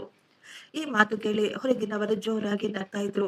ಆದ್ರೆ ನಾನು ಮಾತ್ರ ಅವಮಾನದಿಂದ ಹಾಗೆಯೇ ನಿಂತು ಬಿಟ್ಟಿದ್ದೆ. ಅವರ ಒಂದೊಂದು ಮಾತು ನನಗೆ ತುಂಬಾ ದುಃಖ ಕೊಡ್ತಾ ಇತ್ತು. ನನಗೆ ಚೆನ್ನಾಗಿ ಗೊತ್ತು ಅವರು ಈ ಮಾತುಗಳನ್ನು ನನಗೆ ಹೇಳ್ತಾ ಇದ್ದಾರೆ ಅಂತ. ಒಂದು ದಿನ ಅವರು ತಮ್ಮ ನಾದಿನಿಗೆ ಹೇಳ್ತಾ ಇದ್ರು, ಈಗಿನ ಕಾಲದ ಸೊಸೆಯಂದಿರು ದುಡ್ಡನ್ನು ಸಂಪಾದನೆ ಮಾಡ್ತಾರೆ. ಇದನ್ನು ಕೇಳಿ ನಮಗೆ ತುಂಬಾ ಸಂತೋಷವಾಗುತ್ತೆ. ಆದ್ರೆ ಅವರಿಗೆ ಒಂದೇ ಒಂದು ಮಾತು ಹೇಳಿದ್ರು ಸಾಕು, ಅವರಿಗೆ ಅನ್ನಿಸ್ಬಿಡುತ್ತೆ ನಾವು ಅವರ ದುಡ್ಡಿನ ಮೇಲೆ ಕಣ್ಣಿಟ್ಟು ಬಿಟ್ಟಿದೀವಿ ಅಂತ. ನಾನು ಸೈಲೆಂಟ್ ಆಗಿ ತಲೆ ಬಗ್ಗಿಸಿಕೊಂಡು ಅವರಿಗೆ ಊಟವನ್ನು ಬಡಿಸ್ತಾ ಇದ್ದೆ. ಆದ್ರೆ ಅತ್ತೆಯ ಮಾತುಗಳು ಮಾತ್ರ ನನಗೆ ತುಂಬಾ ದುಃಖ ಕೊಡ್ತಾ ಇದ್ವು. ಒಂದು ದಿನ ಸಂತೋಷ್ ತನ್ನ ಗಾಡಿಯ ಬೀಗವನ್ನು ನನ್ನ ಮುಂದೆ ಬಿಸಾಕಿ, ನನ್ನ ಬೈಕ್ ತುಂಬಾ ಹಳೆಯದಾಗ್ಬಿಟ್ಟಿದೆ. ಇದನ್ನು ಓಡಿಸಲು ನನ್ನ ಸ್ನೇಹಿತರ ಮುಂದೆ ನನಗೆ ತುಂಬಾ ನಾಚಿಕೆ ಆಗ್ತಾ ಇದೆ. ಅದಕ್ಕೆ ನನಗೆ ತಕ್ಷಣ ಒಂದು ಹೊಸ ಬೈಕ್ ಅನ್ನು ಕೊಡಿಸಿ ಅಂತ ಹೇಳ್ದ. ನಾನು ಅವನಿಗೆ ಹೇಳಿದೆ, ನಿನಗೆ ಬೈಕ್ ಕೊಡಿಸುವುದು ನನ್ನ ಜವಾಬ್ದಾರಿ ಅಲ್ಲ. ನೀನು ಈಗ ದೊಡ್ಡವನಾಗಿದ್ದೀಯಾ. ನಿನಗೆ ಬೇಕಾದುದನ್ನು ನೀನೇ ಸಂಪಾದನೆ ಮಾಡಿಕೊಂಡ್ಕೋ. ಈ ಮಾತು ಹೇಳಿದ ತಕ್ಷಣ ಸಂತೋಷ್‌ನ ಮುಖ ಇಳಿದು ಹೋಗಿತ್ತು. ಅತ್ತೆ ನನ್ನನ್ನೇ ಗುರಾಯಿಸ್ತಾ ಇದ್ರು. ಸ್ವಲ್ಪ ಸಮಯದ ನಂತರ ಸಂತೋಷ್ ಹೇಳ್ದ, ನೀವು ಇಲ್ದೇ ಇದ್ದಿದ್ರೆ ಅಣ್ಣ ಬೇರೆ ಯಾರನ್ನಾದರೂ ಒಳ್ಳೆಯ ಹುಡುಗಿಯನ್ನು ನೋಡಿ ಮದುವೆ ಮಾಡ್ಕೊಳ್ತಾ ಇದ್ದ. ಅವರು ನನ್ನ ಅಮ್ಮನನ್ನು, ನನ್ನನ್ನು ತುಂಬಾ ಚೆನ್ನಾಗಿ ನೋಡ್ಕೊಳ್ತಾ ಇದ್ರು. ನಿಮಗನ್ಸುತ್ತಾ ಈ ಮನೆಯಲ್ಲಿ ಕೇವಲ ನಿಮ್ಮ ಅವಶ್ಯಕತೆ ಮಾತ್ರ ಇದೆ ಅಂತ? ನಾನು ಶಾಕ್‌ನಿಂದ ಅವನನ್ನೇ ನೋಡ್ತಾ ಇದ್ದೆ. ನನಗೆ ನಂಬಿಕೆನೇ ಬರ್ಲಿಲ್ಲ. ನನ್ನ ದುಡ್ಡಿನಿಂದ ಎಲ್ಲವನ್ನೂ ಮಾಡುತ್ತಿರುವ ಇವನು ಈ ರೀತಿ ಇಷ್ಟು ಕೆಟ್ಟದಾಗಿ ನನ್ನ ಜೊತೆ ಮಾತನಾಡ್ತಾನೆ ಅಂತ. ನಾನು ನನ್ನ ಗಂಡನನ್ನೇ ನೋಡ್ತಾ ಇದ್ದೆ. ಅವರು ಏನಾದರೂ ಹೇಳಬಹುದು ಅಂತ. ಆದ್ರೆ ರೋಹನ್ ಒಂದೇ ಒಂದು ಮಾತು ಸಹ ಮಾತನಾಡ್ಲಿಲ್ಲ. ಅವನು ಸೈಲೆಂಟ್ ಆಗಿ ತಲೆ ಬಗ್ಗಿಸಿಕೊಂಡು ಊಟ ಮಾಡ್ತಾ ಇದ್ದ. ನನ್ನ ಗಂಡನ ಈ ಮೌನ ನನ್ನ ಮೈದುನ ಮಾಡಿದ ಅವಮಾನಕ್ಕಿಂತಲೂ ತುಂಬಾ ಹೆಚ್ಚಿನ ಅವಮಾನ ನನಗೆ ಮಾಡ್ತಾ ಇತ್ತು. ಆ ದಿನದಿಂದಲೇ ನನಗೆ ಪೂರ್ತಿ ನಂಬಿಕೆ ಬಂದ್ಬಿಟ್ಟಿತ್ತು. ನನ್ನ ಗಂಡ ಯಾವಾಗಲೂ ನನ್ನ ಜೊತೆ ನಿಂತುಕೊಳ್ಳೋದಿಲ್ಲ ಅಂತ. ನಾನು ಈಗ ಸೈಲೆಂಟ್ ಆಗಿ ಎಲ್ಲವನ್ನೂ ನೋಡ್ತಾ ಇದ್ದೆ ಅಷ್ಟೇ. ಒಂದು ದಿನ ಟೇಬಲ್ ಮೇಲೆ ಇದ್ದ ಒಂದು ರಸೀದಿಯನ್ನು ನೋಡಿ ನನಗೆ ತುಂಬಾ ಆಶ್ಚರ್ಯವಾಯಿತು. ಅದು ಸಂತೋಷ್‌ನ ಹೊಸ ಬೈಕಿನ ರಸೀದಿ. ನಾನು ಮನೆಗೆ ನನ್ನ ಸಂಬಳದ ಪೂರ್ತಿ ದುಡ್ಡನ್ನು ಕೊಟ್ಟಾಗ 2 ದಿನದಲ್ಲಿ ಆ ಬೈಕನ್ನು ಕೊಂಡುಕೊಳ್ಳಲಾಗಿತ್ತು. ನಾನು ಆ ಬಿಲ್ಲನ್ನು ನೋಡ್ಬೇಕಾದ್ರೆ ನನಗೆ ತುಂಬಾ ಕೋಪ ಕೂಡ ಬರ್ತಾ ಇತ್ತು. ಅತ್ತೆ ನನ್ನ ಕೈಯಲ್ಲಿದ್ದ ಬಿಲ್ಲನ್ನು ನೋಡಿ ಅವರು ಹೇಳಿದ್ರು, "ಪ್ರಿಯಾ, ನೀನು ಅದನ್ನು ತೆಗೆದುಕೊಂಡು ಏನ್ ಮಾಡ್ತಾ ಇದೀಯಾ?" ನಾನು ಅವರನ್ನೇ ನೋಡುತ್ತಾ, "ಅತ್ತೆ, ಮನೆಯ ಖರ್ಚುಗಳು ಮತ್ತು ನಿಮ್ಮ ಔಷಧಿಗಳ ದುಡ್ಡಿನಿಂದ ಅವರು ಎಷ್ಟು ಶಾಂತವಾಗಿ, ಹೌದು, ಕೊಟ್ರೆ ತಪ್ಪೇನಾಯ್ತು? ಅವನು ಈ ಮನೆಯ ಮಗ, ನನ್ನ ಮಗ. ಎಲ್ಲರ ಹಾಗೆ ಒಳ್ಳೆಯ ವಸ್ತುಗಳು ಅವನ ಬಳಿ ಕೂಡ ಇರಬೇಕು." ಅತ್ತೆಯ ಮಾತು ಕೇಳಿದ ತಕ್ಷಣ ನನಗೆ ನಗು ಬಂದ್ಬಿಟ್ಟಿತ್ತು. ನಾನು ಹೇಳ್ದೆ, "ಎಲ್ಲರ ಹಾಗೆ ಯಾರ ದುಡ್ಡಿನಿಂದ ಅತ್ತೆ?" ಅತ್ತೆ ಈಗ ತುಂಬಾ ಜೋರಾಗಿ, "ನೀನು ಮನೆಗಾಗಿ ಕೊಟ್ಟ ದುಡ್ಡು, ಅದು ಈಗ ಈ ಮನೆಯ ದುಡ್ಡು. ಸ್ವಲ್ಪ ದುಡ್ಡನ್ನು ಸಂಪಾದನೆ ಮಾಡಿ ನಿನ್ನನ್ನು ನೀನು ಏನಂತ ಅಂದುಕೊಳ್ತಾ ಇದೀಯಾ?" ಅವರ ಮಾತು ಕೇಳಿ ನಾನು ಹಾಗೆಯೇ ಶಾಕ್‌ನಿಂದ ನಿಂತುಕೊಂಡು ಬಿಟ್ಟಿದ್ದೆ. ನನ್ನ ಕಷ್ಟಾರ್ಜಿತ ಅವರ ದೃಷ್ಟಿಯಲ್ಲಿ ಅದಕ್ಕೆ ಯಾವುದೇ ಬೆಲೆ ಇರ್ಲಿಲ್ಲ. ನನ್ನ ಕಷ್ಟಾರ್ಜಿತವನ್ನು ಅವರು ಹೇಗೆ ಬೇಕೋ ಹಾಗೆ ಬಳಸಿಕೊಳ್ಳಬಹುದು ಅಂತ ಅಂದುಕೊಳ್ತಾ ಇದ್ರು. ಆ ರಾತ್ರಿ ನನಗೆ ನಿದ್ದೆನೇ ಬರ್ತಾ ಇರ್ಲಿಲ್ಲ. ಮನೆಯಲ್ಲಿ ತುಂಬಾ ಹೆಚ್ಚಿನ ಶಬ್ದ ಬರ್ತಾ ಇತ್ತು. ನಾನು ಹೊರಗೆ ಬಂದು ನೋಡಿದಾಗ ಸಂತೋಷ್ ಟಿವಿಯನ್ನು ಹಾಕಿಕೊಂಡು ಸೌಂಡ್ ಅನ್ನು ಹೆಚ್ಚಾಗಿ ಇಟ್ಟುಕೊಂಡು ಜೋರಾಗಿ ನಗ್ತಾ ಇದ್ದ. ಇದೆಲ್ಲ ನಡೆದು ಈಗ 1 ತಿಂಗಳಾಗಿತ್ತು. ಒಂದು ದಿನ ಸಾಯಂಕಾಲ ಸಂತೋಷ್ ತುಂಬಾ ಸಂತೋಷವಾಗಿ ಹೇಳ್ತಾ ಇದ್ದ, ನಾನು ಈ ತಿಂಗಳ ಕೊನೆಯಲ್ಲಿ ಮದುವೆ ಮಾಡ್ಕೊಳ್ಬೇಕು ಅಂದುಕೊಳ್ತಾ ಇದ್ದೀನಿ ಅಂತ. ಊಟ ಮಾಡುತ್ತಿದ್ದ ನಾವೆಲ್ಲರೂ ಎಷ್ಟೋ ಶಾಕ್ ನಿಂದ ಅವನನ್ನೇ ನೋಡ್ತಾ ಇದ್ವಿ. ಅತ್ತೆ ಕೂಡ ಆಶ್ಚರ್ಯವಾಗಿ ಕೇಳ್ತಾ ಇದ್ರು, ಏನು, ಮದುವೆನಾ? ಯಾರ ಜೊತೆ, ಯಾವಾಗ? ನೀನು ನನಗೆ ಇದರ ಬಗ್ಗೆ ಏನು ಹೇಳಲೇ ಇಲ್ವಲ್ಲ? ಸಂತೋಷ್ ನಗುತ್ತಾ ನಾಚಿಕೆ ಪಡುತ್ತಾ, ನಾನು ದೀಪಾ ಎನ್ನುವ ಒಬ್ಬ ಹುಡುಗಿಯನ್ನು ತುಂಬಾ ಪ್ರೀತಿ ಮಾಡ್ತಾ ಇದ್ದೀನಿ. ನಾವಿಬ್ಬರು ಅಂದುಕೊಳ್ತಾ ಇದ್ವಿ ಬೇಗ ಮದುವೆ ಮಾಡಿಕೊಂಡು ಸೆಟ್ಲ್ ಆಗೋಣ ಅಂತ. ಈ ಮಾತು ಕೇಳಿ ನನಗೆ ತುಂಬಾ ವಿಚಿತ್ರ ಅನ್ನಿಸ್ತಾ ಇತ್ತು. ಇವನು ಯಾರನ್ನೋ ಪ್ರೀತಿ ಮಾಡ್ತಾ ಇದ್ದ. ಮನೆಯಲ್ಲಿ ಇವನ ವಿಷಯ ಕೂಡ ಯಾರಿಗೂ ಗೊತ್ತಿರ್ಲಿಲ್ಲ. ಇಷ್ಟು ಬೇಗ ಇವನು ಮದುವೆಯ ಬಗ್ಗೆ ಕೂಡ ಮಾತನಾಡ್ತಾ ಇದ್ದ. ಮೊದಲು ಈ ಮಾತು ಕೇಳಿ ಅತ್ತೆ ಕೂಡ ಶಾಕ್ ಆಗಿದ್ರು. ಕೆಲವೇ ಕ್ಷಣಗಳಲ್ಲಿ ಅವರು ತುಂಬಾ ಸಂತೋಷ ಪಡ್ತಾ ಇದ್ರು. ಅತ್ತೆ ಹೇಳ್ತಾ ಇದ್ರು, ನೀನು ಹೇಳ್ತಾ ಇರೋದು ಸರಿಯಾಗಿದೆ ಮಗ. ಗಂಡಸು ಬೇಗ ತನ್ನ ಸಂಸಾರವನ್ನು ನೋಡಿಕೊಳ್ಬೇಕು. ಆಗಲೇ ಅವನಿಗೆ ಕೂಡ ಜವಾಬ್ದಾರಿ ಬರುತ್ತೆ ಅಂತ. ಅವರು ಈಗ ನನ್ನ ಗಂಡನನ್ನು ನೋಡುತ್ತಾ, ರೋಹನ್, ನಿನ್ನ ತಮ್ಮನ ಮದುವೆ ನಾವು ತುಂಬಾ ಅದ್ದೂರಿಯಾಗಿ ಅವನ ಮದುವೆಯನ್ನು ಮಾಡ್ಬೇಕು. ಯಾರು ನಮ್ಮ ಮುಂದೆ ಬೆರಳೆತ್ತಿ ತೋರಿಸಬಾರದು ಅಂತ ಹೇಳಿದ್ರು. ಕೆಲವೇ ದಿನಗಳಲ್ಲಿ ಅತ್ತೆ ನನ್ನನ್ನು ಅವರ ರೂಮ್ಗೆ ಕರೆದು ಒಂದು ದೊಡ್ಡ ಲಿಸ್ಟ್ ಅನ್ನು ನನ್ನ ಕೈಗೆ ಕೊಟ್ಟಿದ್ರು. ಮದುವೆಯ ಎಲ್ಲಾ ಖರ್ಚುಗಳು ಎಲ್ಲವನ್ನು ಅತ್ತೆ ಲೆಕ್ಕ ಹಾಕಿದ್ರು. ದುಡ್ಡು ಕೊಡುವುದು ಮಾತ್ರ ನನ್ನ ಜವಾಬ್ದಾರಿಯಾಗಿತ್ತು. ಅವರು ಒಂದೇ ಒಂದು ಸಾರಿ ಕೂಡ ಯೋಚಿಸಲಿಲ್ಲ, ಇಷ್ಟೊಂದು ದುಡ್ಡನ್ನು ನಾನು ಎಲ್ಲಿಂದ ಹೇಗೆ ತರ್ತೀನಿ ಅಂತ. ಅವರು ಕೇವಲ ಆದೇಶ ಕೊಡ್ತಾ ಇದ್ರು. ನಮ್ಮ ಮನೆತನದ ಗೌರವವನ್ನು ಉಳಿಸಲು ನಾನು ಅವನ ಮದುವೆಯನ್ನು ಅದ್ದೂರಿಯಾಗಿ ಮಾಡ್ಬೇಕು ಅಂತ. ನಾನು ಸೈಲೆಂಟ್ ಆಗಿ ಕೇಳಿಸ್ಕೊಳ್ತಾ ಇದ್ದೆ. ನನಗೆ ಚೆನ್ನಾಗಿ ಗೊತ್ತು, ನಾನೇನಾದರೂ ಇಲ್ಲ ಅಂತ ಹೇಳಿದ್ರೆ ಇದು ನನ್ನ ಮದುವೆಯನ್ನು ಮುರಿದೆ. ಅವನು ಮದುವೆಯಾಗುವುದು ನನಗಿಷ್ಟವಿಲ್ಲ ಎಂದು ಇವರು ಬಾಯಿಗೆ ಬಂದ ಹಾಗೆ ನನ್ನ ಬಗ್ಗೆ ಮಾತನಾಡ್ತಾರೆ ಅಂತ. ಆಗಲೇ ನನ್ನ ಗಂಡ ಕೂಡ ಹೇಳ್ದ, ಪ್ರಿಯಾ, ಇದು ಸಂತೋಷ್ ಜೀವನದ ವಿಷಯ. ಈ ಬಾರಿ ಎಲ್ಲವನ್ನು ಸ್ವಲ್ಪ ನೀಟಾಗಿ ಸಂಭಾಳಿಸಿ ಬಿಡು. ಇದು ಒಂದೇ ಒಂದು ಬಾರಿ, ಹೇಗಾದರೂ ಎಲ್ಲವನ್ನೂ ನಿಭಾಯಿಸು. ಅವರ ಈ ಒಂದೇ ಒಂದು ಬಾರಿ ಎನ್ನುವ ಮಾತನ್ನು ಕೇಳಿ ಕೇಳಿ ನನಗೆ ಇನ್ನೂ ಸಾಕಾಗಿ ಬಿಟ್ಟಿತ್ತು. ಕೊನೆಯದಾಗಿ ಅವರ ಮಾತಿಗೆ ನಾನು ಸರಿ ಎಂದು ತಲೆ ಆಡಿಸಲೇಬೇಕಾಯಿತು. ನನ್ನ ಕಲ್ಪನೆಗೂ ಮೀರಿದ ಖರ್ಚು ಅಲ್ಲಿ ಆಗಿತ್ತು. ನಾನೇ ನನ್ನ ಕೈಯಿಂದ ಸುಮಾರು 20 ಲಕ್ಷದವರೆಗೂ ದುಡ್ಡನ್ನು ಕೊಡಬೇಕಾಯಿತು. ಇಷ್ಟೊಂದು ದುಡ್ಡು ಕೊಟ್ಟರು ಆ ಮನೆಯಲ್ಲಿ ಯಾರು ನನಗೆ ಒಂದೇ ಒಂದು ಧನ್ಯವಾದ ಕೂಡ ಹೇಳಲಿಲ್ಲ. ಸಂತೋಷ್ ಇದನ್ನು ಅವನ ಅಧಿಕಾರ ಅಂತ ಭಾವಿಸಿದ್ದ. ಅತ್ತೆಯಂತೂ ಇನ್ನು ಹೇಗೆ ಗ್ರ್ಯಾಂಡ್ ಆಗಿ ಮಾಡಬೇಕು, ಇನ್ನು ಎಷ್ಟು ಖರ್ಚು ಮಾಡಿಸಬೇಕು ಅಂತಾನೆ ಯೋಚಿಸ್ತಾ ಇದ್ರು. ಒಂದು ದಿನ ನಾನು ಆಫೀಸಿನಿಂದ ಮನೆಗೆ ಬಂದೆ. ನಾನು ಇನ್ನೂ ನನ್ನ ಚಪ್ಪಲಿಯನ್ನು ಸಹ ಬಿಚ್ಚಿರ್ಲಿಲ್ಲ. ಆಗಲೇ ಅತ್ತೆ ನನ್ನ ಕೈಯಲ್ಲಿ ಒಂದು ಡೈರಿಯನ್ನು ಇಟ್ಟು ಅದರಲ್ಲಿ ಎಲ್ಲ ಲೆಕ್ಕಾಚಾರವನ್ನು ಬರೆಯಲಾಗಿತ್ತು. ಅತ್ತೆ ಹೇಳ್ತಾ ಇದ್ರು, ನೀನು ತಕ್ಷಣ ಇದರ ಪೇಮೆಂಟ್ ಅನ್ನು ಮಾಡು ಅಂತ. ದುಡ್ಡಿಗಾಗಿ ಹಾಲಿನವರು ಪದೇ ಪದೇ ಫೋನ್ ಮಾಡ್ತಾ ಇದ್ದಾರೆ. ನಾನು ಆ ಡೈರಿಯನ್ನು ತೆಗೆದುಕೊಂಡೆ. ನಂಬರ್ಗಳನ್ನು ನೋಡಿ ನನ್ನ ಕೈ ಕಾಲು ತಣ್ಣಗಾಗಿ ಬಿಡ್ತು. ನಾನು ಈಗ ಸೊಸೆಯಾಗಿರ್ಲಿಲ್ಲ. ಅವರ ಮುಂದೆ ನಾನು ತೆರೆದ ತಿಜೋರಿಯಾಗಿದ್ದೆ. ಅವರಿಗಿಷ್ಟ ಬಂದಾಗ ಅದರಲ್ಲಿದ್ದ ದುಡ್ಡನ್ನು ತೆಗೆದುಕೊಳ್ಳಲು. ಮದುವೆಯ ದಿನ ನಾನು ತುಂಬಾ ಬೇಗ ಎದ್ದಿದ್ದೆ. ನನಗೆ ಇನ್ನು ತಲೆ ಸುತ್ತು ಬಂದ ಹಾಗೆಯೇ ಆಗ್ತಾ ಇತ್ತು. ಆದರೂ ನಾನು ನಗು ನಗುತ್ತಾ ಎಲ್ಲಾ ಕೆಲಸವನ್ನು ಮಾಡ್ತಾ ಇದ್ದೆ. ಬಂದಂತಹ ಎಲ್ಲಾ ಅತಿಥಿಗಳನ್ನು ಪ್ರೀತಿಯಿಂದ ಸ್ವಾಗತಿಸುತ್ತಿದ್ದೆ. ಆದರೆ ಅತ್ತೆ ಮಾಡಿದ ಆ ಒಂದು ಕೆಲಸ ನನ್ನ ಕಣ್ಣಲ್ಲಿಂದ ನೀರನ್ನು ತರಿಸಿತು. ಎರಡು ಪರಿವಾರದ ಜನರ ಮುಂದೆ ಅತ್ತೆ ನಗು ನಗುತ್ತಾ ಹೇಳಿದ್ರು, ಆ ದೇವರ ದಯೆಯಿಂದ ನನ್ನ ಮನೆಯಲ್ಲಿ ರೋಹನ್ ಅಂತ ಲಾಯಕ್ಕಾದ ಒಬ್ಬ ಒಳ್ಳೆಯ ಮಗನಿದ್ದಾನೆ. ತನ್ನ ಸಣ್ಣ ತಮ್ಮನ ಬಗ್ಗೆ ಅವನು ಎಷ್ಟೊಂದು ಯೋಚನೆ ಮಾಡ್ತಾನೆ. ಅವನಿಂದಲೇ ಈ ಮದುವೆ ಇಷ್ಟೊಂದು ಅದ್ದೂರಿಯಾಗಿ ನಡೆಯಲು ಸಾಧ್ಯವಾಗ್ತಾ ಇರೋದು. ಈ ಮಾತು ಕೇಳಿ ಅಲ್ಲಿದ್ದವರೆಲ್ಲರೂ ಜೋರು ಜೋರಾಗಿ ಚಪ್ಪಾಳೆ ತಟ್ತಾ ಇದ್ರು. ಕೆಲವು ಕೆಲವರು ನನ್ನ ಗಂಡನನ್ನು ನೋಡಿ ಹೇಳ್ತಾ ಇದ್ರು, ಅಣ್ಣ ಅಂದ್ರೆ ನಿನ್ನ ಹಾಗೆಯೇ ಇರಬೇಕು ಅಂತ. ನಾನು ಸೈಲೆಂಟ್ ಆಗಿ ಟ್ರೇ ಅನ್ನು ಹಿಡಿದುಕೊಂಡು ಅವರೆಲ್ಲರಿಗೂ ಜ್ಯೂಸ್ ಅನ್ನು ಸರ್ವ್ ಮಾಡ್ತಾ ಇದ್ದೆ. ನನ್ನ ಎಷ್ಟೊಂದು ಕಷ್ಟ, ನನ್ನ ದುಡ್ಡು, ಈ ಮದುವೆಗಾಗಿ ನಾನು ಪಟ್ಟ ಕಷ್ಟ ಎಲ್ಲವೂ ಒಂದೇ ಒಂದು ಕ್ಷಣದಲ್ಲಿ ಮಣ್ಣು ಪಾಲಾಗ್ಬಿಟ್ಟಿತ್ತು. ಇಲ್ಲಿ ಯಾರಿಗೂ ಗೊತ್ತಿಲ್ಲ ನಾನು ರಾತ್ರಿ ಹಗಲು ಅನ್ನದೆ ಎಷ್ಟೊಂದು ಕಷ್ಟಪಟ್ಟು ಈ ಮದುವೆಯ ತಯಾರಿಗಳನ್ನು ಮಾಡಿದ್ದೇನೆ ಅಂತ, ಹೇಗೆ ಒಂದೊಂದು ರೂಪಾಯಿ ಸೇರಿಸಿದ್ದೀನಿ ಅಂತ. ನಾನು ನನ್ನ ಗಂಡನನ್ನು ನೋಡಿದೆ. ಅವನು ಎಲ್ಲರ ಜೊತೆ ನಗು ನಗುತ್ತಾ ಮಾತನಾಡ್ತಾ ಇದ್ದ. ಅವನು ಒಂದೇ ಒಂದು ಮಾತು ಏನು ಹೇಳಲಿಲ್ಲ. ನನ್ನ ಮುಖವನ್ನು ಸಹ ನೋಡ್ಲಿಲ್ಲ. ಆ ಸಮಯದಲ್ಲಿ ನನಗೆ ಅರ್ಥವಾಗಿ ಬಿಟ್ಟಿತ್ತು, ಈ ಮನೆಯಲ್ಲಿ ನಾನು ಎಷ್ಟೇ ಮಾಡಿದರೂ ಕೊನೆಗೆ ನನ್ನ ಕಷ್ಟಕ್ಕೆ ಬೇರೆಯವರಿಗೆ ಬೆಲೆ ಸಿಗುತ್ತೆ ಅಂತ. ಹೊಸ ಸೊಸೆ ದೀಪ ಆ ದಿನ ತುಂಬಾ ಶಾಂತವಾಗಿ ಎಲ್ಲರಿಗೂ ಗೌರವ ಕೊಡುತ್ತಾ ಒಳ್ಳೆಯವಳ ರೀತಿ ಕಾಣಿಸ್ತಾ ಇದ್ಲು. ಅವಳು ಎಲ್ಲರ ಜೊತೆ ತುಂಬಾ ಪ್ರೀತಿಯಿಂದ ಮಾತನಾಡ್ತಾ ಇದ್ಲು. ದೀಪ ತುಂಬಾ ಹೆಚ್ಚಾಗಿ ಏನು ಮಾತನಾಡ್ತಾ ಇರ್ಲಿಲ್ಲ. ಆದ್ರೆ ಅವಳು ಮೌನವಾಗಿ ಎಲ್ಲವನ್ನು ಗಮನಿಸ್ತಾ ಇದ್ಲು. ನನ್ನ ಜೊತೆ ಯಾವ ರೀತಿ ಮಾತನಾಡಿ ನನ್ನ ಬಳಿ ದುಡ್ಡು ವಸೂಲಿ ಮಾಡ್ತಾರೆ, ಮನೆಯ ಎಲ್ಲವನ್ನು ಅವಳು ತುಂಬಾ ನೀಟಾಗಿ ಗಮನಿಸ್ತಾ ಇದ್ಲು. ಮದುವೆಯ ಕೆಲವೇ ದಿನಗಳಲ್ಲಿ ದೀಪ ಅತ್ತೆಯ ಜೊತೆ ಯಾವಾಗ್ಲೂ ಗುಸುಗುಸು ಅಂತ ಮಾತನಾಡ್ತಾ ಇದ್ಲು. ನನ್ನನ್ನು ನೋಡಿದ ತಕ್ಷಣ ಅವರು ಸೈಲೆಂಟ್ ಆಗಿ ಬಿಡ್ತಾ ಇದ್ರು. ಮೊದಲು ನನಗೆ ಅನ್ನಿಸ್ತಾ ಇತ್ತು ನಾನು ತುಂಬಾ ಯೋಚನೆ ಮಾಡ್ತಾ ಇದ್ದೀನಿ ಅಂತ. ಇದೆಲ್ಲ ನನ್ನ ಭ್ರಮೆ ಅಂತ. ಆದರೆ ನಿಧಾನವಾಗಿ ಅತ್ತೆ ಮತ್ತು ಹೊಸ ಸೊಸೆಯ ಮಧ್ಯೆ ಒಂದು ರೀತಿಯ ವಿಚಿತ್ರವಾದ ಸಂಬಂಧ ಏರ್ಪಟ್ಟಿತ್ತು. ಒಂದು ದಿನ ಅತ್ತೆಯನ್ನು ಊಟಕ್ಕೆ ಕರೆಯಲು ನಾನು ಅವರ ರೂಮಿನ ಬಳಿ ಹೋದೆ. ನಾನು ಬಾಗಿಲನ್ನು ತಟ್ಟಬೇಕು ಅನ್ನುವಷ್ಟರಲ್ಲೇ ರೂಮಿನ ಒಳಗಿಂದ ದೀಪಾಳ ಧ್ವನಿ ಕೇಳಿಸ್ತಾ ಇತ್ತು. ದೀಪಾ ಹೇಳ್ತಾ ಇದ್ಲು, "ಅತ್ತೆ, ನೀವು ಎಲ್ಲವನ್ನು ತುಂಬಾ ನೀಟಾಗಿ ಮಾಡ್ಬೇಕು. ಈ ಮನೆಯ ದುಡ್ಡು ಹೊರಗಿನವರ ಕೈಯಲ್ಲಿ ಯಾವತ್ತೂ ಇರಬಾರದು." ಈ ಮಾತು ಕೇಳಿ ನಾನು ಶಾಕ್‌ನಿಂದ ಅಲ್ಲೇ ಹಾಗೆ ನಿಂತು ಬಿಟ್ಟಿದ್ದೆ.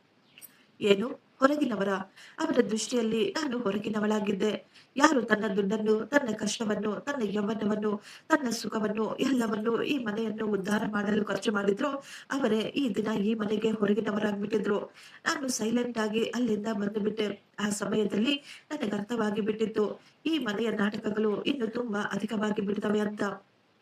ಒಂದು ದಿನ ನಾನು ಅಡಿಗೆ ಮನೆಯಲ್ಲಿ ಪಾತ್ರೆಗಳನ್ನು ತೊಳೆಯಬೇಕಾದ್ರೆ ಅತ್ತೆ ನನ್ನನ್ನು ಮತ್ತು ನನ್ನ ಗಂಡನನ್ನು ತಮ್ಮ ರೂಮಿಗೆ ಕರೆದ್ರು.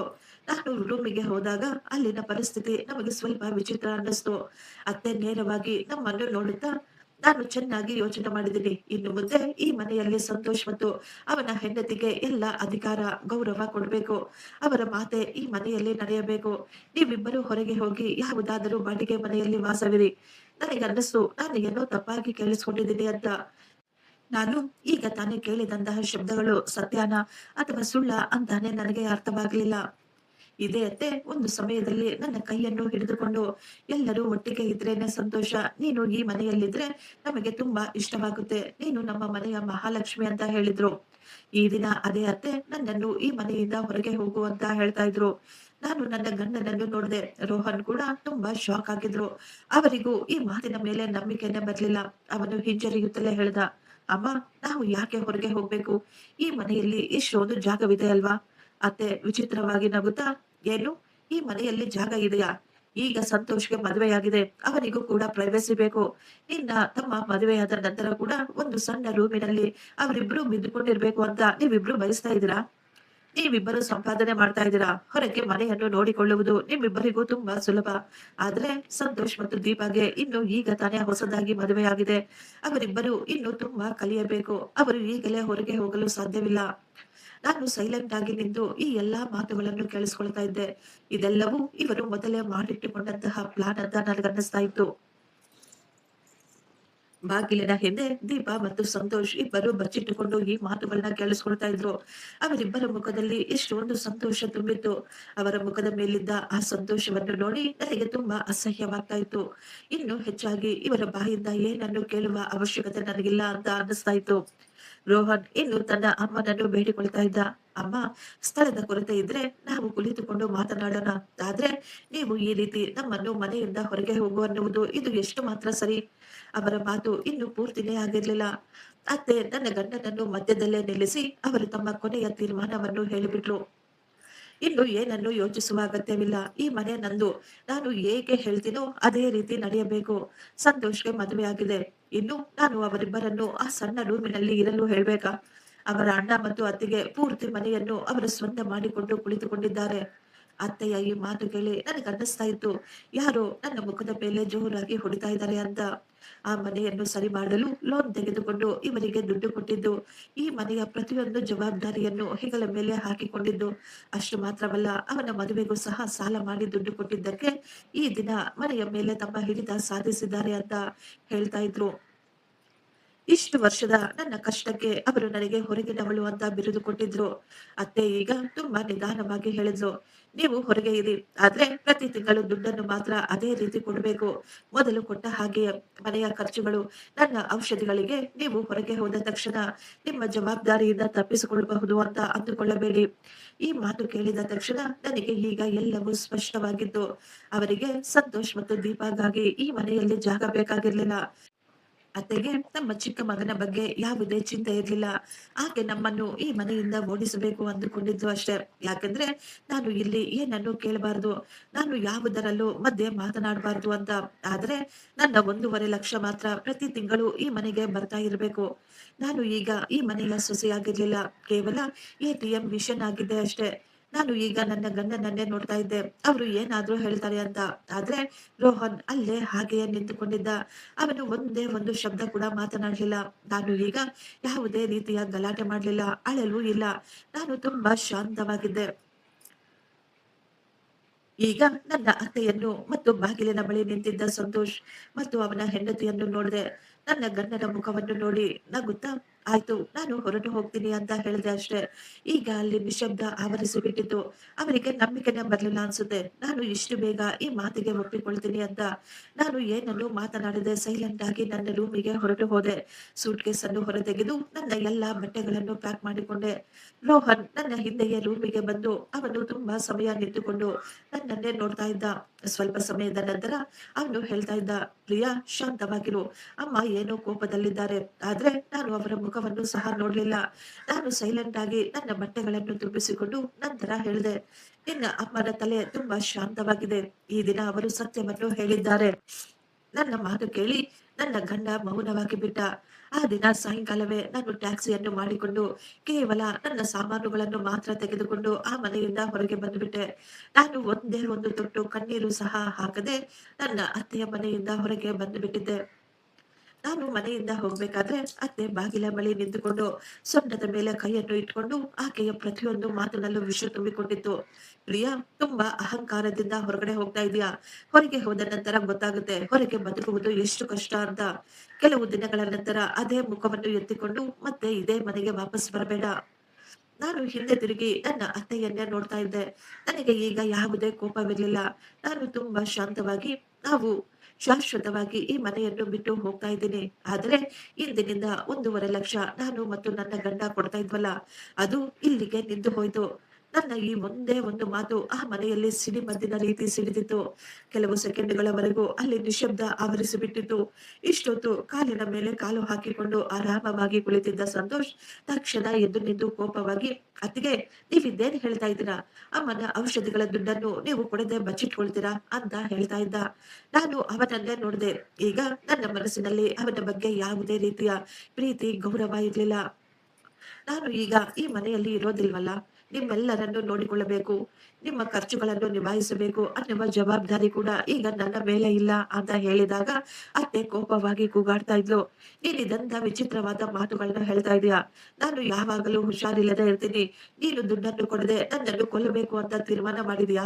ಆಕೆಯ ಮಾತು ಕೇಳಿ ನನಗೆ ನಗು ಬಂದು ಬಿಟ್ಟಿತ್ತು. ಇಂತಹ ಸ್ಥಿತಿಯಲ್ಲೂ ಕೂಡ ಆಕೆ ನನಗೆ ಹುಷಾರಿಲ್ಲ ಅಂತ ನಾಟಕ ಮಾಡ್ತಾ ಇದ್ಲು. ಈ ನಾಟಕದ ಮಾತುಗಳನ್ನು ನಾನು ಎಷ್ಟೊಂದು ಬಾರಿ ಕೇಳಿಬಿಟ್ಟಿದ್ದೆ ಅಂದ್ರೆ, ಈಗ ಈ ಮಾತುಗಳಿಂದ ನನಗೆ ಏನು ಅನ್ನಿಸ್ತಾ ಇರ್ಲಿಲ್ಲ. ರೋಹನ್ ಈಗ ನನ್ನ ಬಳಿ ಬಂದು ನನ್ನ ಕೈಯನ್ನು ಹಿಡಿದುಕೊಂಡು ನಿಧಾನವಾಗಿ ಹೇಳಿದ, ಪ್ರಿಯಾ, ಕೋಪ ಮಾಡ್ಕೋಬೇಡ. ಮನೆಯ ಮಾತುಗಳು ಮನೆಯಲ್ಲೇ ಕುಳಿತುಕೊಂಡು ಬಗೆಹರಿಸಿಕೊಳ್ಳೋಣ. ಅಮ್ಮನಿಗೆ ಕೊಡುವ ದುಡ್ಡನ್ನು ಏಕ್ದಮ್ ಅಂತ ಒಂದೇ ಸಾರಿ ನಿಲ್ಲಿಸಲು ಸಾಧ್ಯವಿಲ್ಲ. ನಾನು ತಕ್ಷಣ ಅವನ ಕೈಯನ್ನು ದೂರ ತಳ್ಳಿಬಿಟ್ಟೆ. ಮದುವೆಯಾದಾಗಿನಿಂದ ಇದೇ ಮೊಟ್ಟ ಮೊದಲ ಬಾರಿ ನಾನು ನನ್ನ ಗಂಡನ ಜೊತೆ ಅಷ್ಟೊಂದು ಕೋಪವಾಗಿ ಮಾತನಾಡ್ತಾ ಇದ್ದೆ. ನೀವು ತಪ್ಪಾಗಿ ತಿಳಿದುಕೊಳ್ತಾ ಇದ್ದೀರಾ. ಅದು ನಿಮ್ಮ ಅಮ್ಮನ ದುಡ್ಡಲ್ಲ. ಅದು ನಾನು ಬೆವರು ಹರಿಸಿ ಕಷ್ಟಪಟ್ಟಂತಹ ದುಡ್ಡು. ನನ್ನ ಕಷ್ಟವನ್ನು ನೀವುಗಳು ನೀರಿನ ಹಾಗೆ ಹರಿಸಿದ್ದೀರಾ. ರೋಹನ್ ಶಾಕ್ ಆಗಿ ಹಾಗೆಯೇ ನಿಂತುಕೊಂಡಿದ್ದ. ಬಹುಶಃ ಅವನು ಊಹಿಸಿರ್ಲಿಲ್ಲ ಅನ್ಸುತ್ತೆ, ನಾನು ಇಷ್ಟೊಂದು ನೇರವಾಗಿ ಈ ರೀತಿ ಉತ್ತರ ಕೊಡ್ತೀನಿ ಅಂತ. ಆದ್ರೆ ನನಗೆ ಬಂದಂತಹ ಕೋಪ ಕೇವಲ ದುಡ್ಡಿನ ವಿಷಯಕ್ಕೆ ಮಾತ್ರವಲ್ಲ. ಕೇವಲ ದುಡ್ಡಿನ ವಿಷಯ ಮಾತ್ರ ಆಗಿದ್ರೆ ನಾನು ಎಲ್ಲವನ್ನೂ ಸಹಿಸಿಕೊಳ್ತಾ ಇದ್ದೆ. ನನಗೆ ಇಷ್ಟೊಂದು ದುಃಖ ಮತ್ತು ಕೋಪ ಯಾಕೆ ಬಂತು ಅಂದ್ರೆ, ಇಷ್ಟು ವರ್ಷದಿಂದ ನಾನು ಈ ಮನೆಯ ಎಲ್ಲಾ ಖರ್ಚುಗಳನ್ನು ನೋಡಿಕೊಂಡಿದ್ದೆ. ನನ್ನ ಮೈದುನನ ಮದುವೆಯನ್ನು ಮಾಡಿದೆ. ಅತ್ತೆ ಮತ್ತು ಮಾವನ ಆಸ್ಪತ್ರೆಯ ಖರ್ಚುಗಳನ್ನು ಸಹ ನಿಭಾಯಿಸಿದ್ದೆ. ಕೊನೆಯಲ್ಲಿ ನನ್ನನ್ನು ಹೊರಗಿನವಳು, ಕೆಲಸಕ್ಕೆ ಬಾರದವಳ ರೀತಿ ಮನೆಯಿಂದ ಹೊರ ಹಾಕಿದ್ರು. ಅಷ್ಟು ಮಾತ್ರವಲ್ಲ, ಅವ್ರು ಅಂದುಕೊಳ್ತಾ ಇದ್ದಾರೆ ನಾನು ಮನೆಯಿಂದ ದೂರ ಇದ್ದು ಕೂಡ ಅವರಿಗೆ ನನ್ನ ದುಡ್ಡನ್ನು ಕೊಡಬೇಕು ಅಂತ. ಈ ಮಾತುಗಳನ್ನು ಯೋಚಿಸಬೇಕಾದ್ರೆ ನನಗೆ ನನ್ನ ಮೇಲೇನೆ ಕೋಪ ಬರ್ತಾ ಇತ್ತು. ನಾನು ನನಗೆ ಬೇಕಾದಂತಹ ಮುಖ್ಯವಾದ ಕಾಗದ ಪತ್ರಗಳನ್ನು ತೆಗೆದುಕೊಂಡು ಅಲ್ಲಿಂದ ಹೊರಗೆ ಬಂದು ಬಿಟ್ಟೆ. ನಾನು ಬರ್ಬೇಕಾದ್ರೆ ದೀಪಾಳ ಮುಖವನ್ನು ಒಮ್ಮೆ ನೋಡಿದೆ. ಅವಳು ತನ್ನ ಗಂಡನ ಪಕ್ಕದಲ್ಲೇ ನಿಂತುಕೊಂಡಿದ್ಲು. ಅವಳ ಮುಖ ಈಗ ಬೆಳ್ಳಗೆ ಬಿಳಿಚಿಕೊಂಡಿತ್ತು. ಅವಳಿಗೆ ನಂಬಿಕೆನೇ ಇರ್ಲಿಲ್ಲ ಅನ್ಸುತ್ತೆ. ಅವಳು ಮಾಡಿದ ಪ್ಲಾನ್ ಇಷ್ಟು ಬೇಗ ಈ ರೀತಿ ಹಾಳಾಗಬಹುದು ಅಂತ. ಬಹುಶಃ ಅವಳು ಮತ್ತು ಅತ್ತೆ ಯೋಚಿಸಿರಬಹುದು. ನಾನು ಮನೆಯಿಂದ ಹೊರಗೆ ಹೋಗ್ತೀನಿ. ಆದ್ರೆ ಒಳ್ಳೆಯ ಸೊಸೆಯ ರೀತಿ ಪ್ರತಿ ತಿಂಗಳು ಅವರಿಗೆ ಕೊಡುವ ದುಡ್ಡನ್ನು ಕೊಟ್ಟೇ ಕೊಡ್ತೀನಿ ಅಂತ. ನನ್ನ ಅತ್ತೆ ಈಗ ನನ್ನನ್ನು ನೋಡಿ ವಿಚಿತ್ರವಾಗಿ ಕೋಪದಿಂದ ಹೇಳಿದ್ರು, "ನೀನು ಹೊರಗೆ ಹೋಗ್ತಾ ಇದೀಯಾ? ಹೋಗು ಹೋಗು ಪರವಾಗಿಲ್ಲ. ಆದ್ರೆ ಒಂಟಿ ಹೆಣ್ಣನ್ನು ಈ ಸಮಾಜ ಬದುಕಲು ಬಿಡೋದಿಲ್ಲ. 2 ಕಾಸನ್ನು ಸಂಪಾದಿಸಿ ನೀನು ತುಂಬಾ ಗಾಳಿಯಲ್ಲಿ ಹೆಗರಾಡುವ ಅವಶ್ಯಕತೆ ಇಲ್ಲ." ನಾನು ಅತ್ತೆಗೆ ಒಂದೇ ಒಂದು ಮಾತು ಸಹ ಹೇಳಲಿಲ್ಲ. ನನಗರ್ಥವಾಗಿ ಬಿಟ್ಟಿತ್ತು, ಇಂತಹ ಮನುಷ್ಯರಿಗೆ ಏನನ್ನು ಹೇಳುವುದು ಕೆಲಸಕ್ಕೆ ಬರೋದಿಲ್ಲ ಅಂತ. ಅವರಿಗೆ ಸರಿ ತಪ್ಪಿನ ಬಗ್ಗೆ ಯಾವುದೇ ಅವಶ್ಯಕತೆ ಇರಲಿಲ್ಲ. ಕೇವಲ ಮನುಷ್ಯರ ಮೇಲೆ ನಿಯಂತ್ರಣ ಮಾತ್ರ ಬೇಕಾಗಿತ್ತು. ನಾನು ಈಗ ನನ್ನ ಕಂಪನಿಯ ಹತ್ತಿರವೇ ಒಂದು ಸಣ್ಣ ಅಪಾರ್ಟ್‌ಮೆಂಟ್‌ನಲ್ಲಿ ಒಂದು ಮನೆಯನ್ನು ಬಾಡಿಗೆಗೆ ಪಡೆದುಕೊಂಡೆ. ಅಲ್ಲಿ ತುಂಬಾ ಶಾಂತಿ, ನೆಮ್ಮದಿ ಇತ್ತು. ಎಲ್ಲದಕ್ಕಿಂತ ಮುಖ್ಯವಾಗಿ ಉಸಿರು ಕಟ್ಟಿಸುವ ವಾತಾವರಣದಿಂದ ನಾನು ಈಗ ದೂರವಾಗಿ ಬಿಟ್ಟಿದ್ದೆ. ನಾನು ಆ ಮನೆಗೆ ಬಂದ ತಕ್ಷಣ ಮೊದಲು ನನ್ನ ಮೊಬೈಲ್ ಅನ್ನು ತೆಗೆದುಕೊಂಡು ಫ್ಯಾಮಿಲಿ ಗ್ರೂಪ್‌ನಲ್ಲಿ ಒಂದು ಚಿಕ್ಕ ಮೆಸೇಜ್ ಅನ್ನು ಬರೆದೆ. ಈ ದಿನದಿಂದ ಆ ಮನೆಯ ಯಾವುದೇ ಖರ್ಚು, ಯಾವುದೇ ಔಷಧಿಗಳು, ಯಾವುದೇ ವಿಷಯಗಳಲ್ಲಿ ನಾನು ಜವಾಬ್ದಾರಿಯನ್ನು ತೆಗೆದುಕೊಳ್ಳುವುದಿಲ್ಲ ಅಂತ. ಮೆಸೇಜ್ ಅನ್ನು ಕಳುಹಿಸಿದ ತಕ್ಷಣ ನನ್ನ ಫೋನ್ ಪದೇ ಪದೇ ರಿಂಗ್ ಆಗ್ತಾ ಇತ್ತು. ಮೊದಲು ಅತ್ತೆ, ಮತ್ತೆ ಸಂತೋಷ್, ನಂತರ ದೀಪಾ. ಫೋನ್ ಅನ್ನು ಅಟೆಂಡ್ ಮಾಡದಿದ್ದಾಗ ಅವರು ಈಗ ಮೆಸೇಜ್ ಅನ್ನು ಹಾಕಿದ್ದ. "ನೀವು ಈ ರೀತಿ ಮಾಡಿದ್ದೀರಾ, ಮತ್ತೆ ಯಾವತ್ತೂ ನಮ್ಗೆ ಹೇಳ್ಬೇಡಿ. ನಾವು ನಿಮ್ಮನ್ನು ಮನೆಯಿಂದ ಹೊರ ಹಾಕಿದ್ದೇವೆ" ಅಂತ. ನಂತರ ದೀಪಾ ಕೂಡ ಮೆಸೇಜ್ ಮಾಡಿದ್ಲು. ಮನುಷ್ಯರು ತಮ್ಮ ಕೆಲಸಗಳನ್ನು ಸರಿಯಾಗಿ ಮಾಡಬೇಕು. ನಾನು ಆ ಮೆಸೇಜ್‌ಗಳನ್ನು ಓದಿ ನಗ್ತಾ ಇದ್ದೆ. ಯಾವ ಜನ ನನ್ನನ್ನು ಈಗ ತಾನೇ ಮನೆಯಿಂದ ಹೊರ ಹಾಕಿದ್ರೋ ಅವರು ಅಂದುಕೊಳ್ತಾ ಇದ್ರು, ನಾನು ಮನೆಯಿಂದ ಹೊರಗೆ ಹೋಗಿ ಕೂಡ ನನ್ನ ದುಡ್ಡನ್ನು ಇವರಿಗಾಗಿ ಖರ್ಚು ಮಾಡಬೇಕು ಅಂತ. ಅವರು ನನಗೆ ಈಗ ಸಂಬಂಧಗಳ ಬೆಲೆಯನ್ನು ಹೇಳ್ಕೊಡ್ತಾ ಇದ್ರು. ಕೊನೆಯಲ್ಲಿ ರೋಹನ್ನ ಮೆಸೇಜ್ ಬಂದಿತ್ತು. ಅವನು ಬರೆದಿದ್ದ, "ನೀನು ನನ್ನನ್ನು ತುಂಬಾ ಇಕ್ಕಟ್ಟಿನಲ್ಲಿ ಸಿಕ್ಕಿ ಹಾಕಿಸಿಬಿಟ್ಟಿದೀಯ. ನಾನು ತುಂಬಾ ಸಮಯದ ತನಕ ನನ್ನ ಗಂಡನ ಮೆಸೇಜ್ ಅನ್ನೇ ನೋಡ್ತಾ ಇದ್ದೆ. ಇಷ್ಟು ವರ್ಷ ಅತ್ತೆ ಮತ್ತು ಮೈದುನರು ನನ್ನನ್ನು ಎಷ್ಟೊಂದು ಅವಮಾನ ಮಾಡ್ತಾ ಇದ್ರು. ಈ ಮನುಷ್ಯ ಸೈಲೆಂಟ್ ಆಗಿ ನಿಂತುಕೊಂಡಿದ್ದ. ಈ ದಿನ ನಾನು ನನ್ನ ಕೈಯನ್ನು ಹಿಂದೆ ತೆಗೆದುಕೊಂಡಾಗ ಅವರು ನನಗೆ ಮೆಸೇಜ್ ಹಾಕ್ತಾ ಇದ್ರು. ನಾನು ಅವರನ್ನು ಇಕ್ಕಟ್ಟಿನಲ್ಲಿ ಸಿಕ್ಕಿ ಹಾಕ್ಸಿದ್ದೀನಿ ಅಂತ. ನಾನು ಕೇವಲ ಒಂದೇ ಒಂದು ಲೈನ್ ಉತ್ತರ ಕೊಟ್ಟೆ. ನನ್ನನ್ನು ಈ ಸ್ಥಿತಿಗೆ ತಂದು ನಿಲ್ಲಿಸಿದ್ದು ನಿನ್ನ ಪರಿವಾರ. ಕೇವಲ ಈ ಮೆಸೇಜ್ ಅನ್ನು ಕಳಿಸಿ ನನ್ನ ಫೋನನ್ನು ನಾನು ಈಗ ಬಂದ್ ಮಾಡಿಬಿಟ್ಟೆ.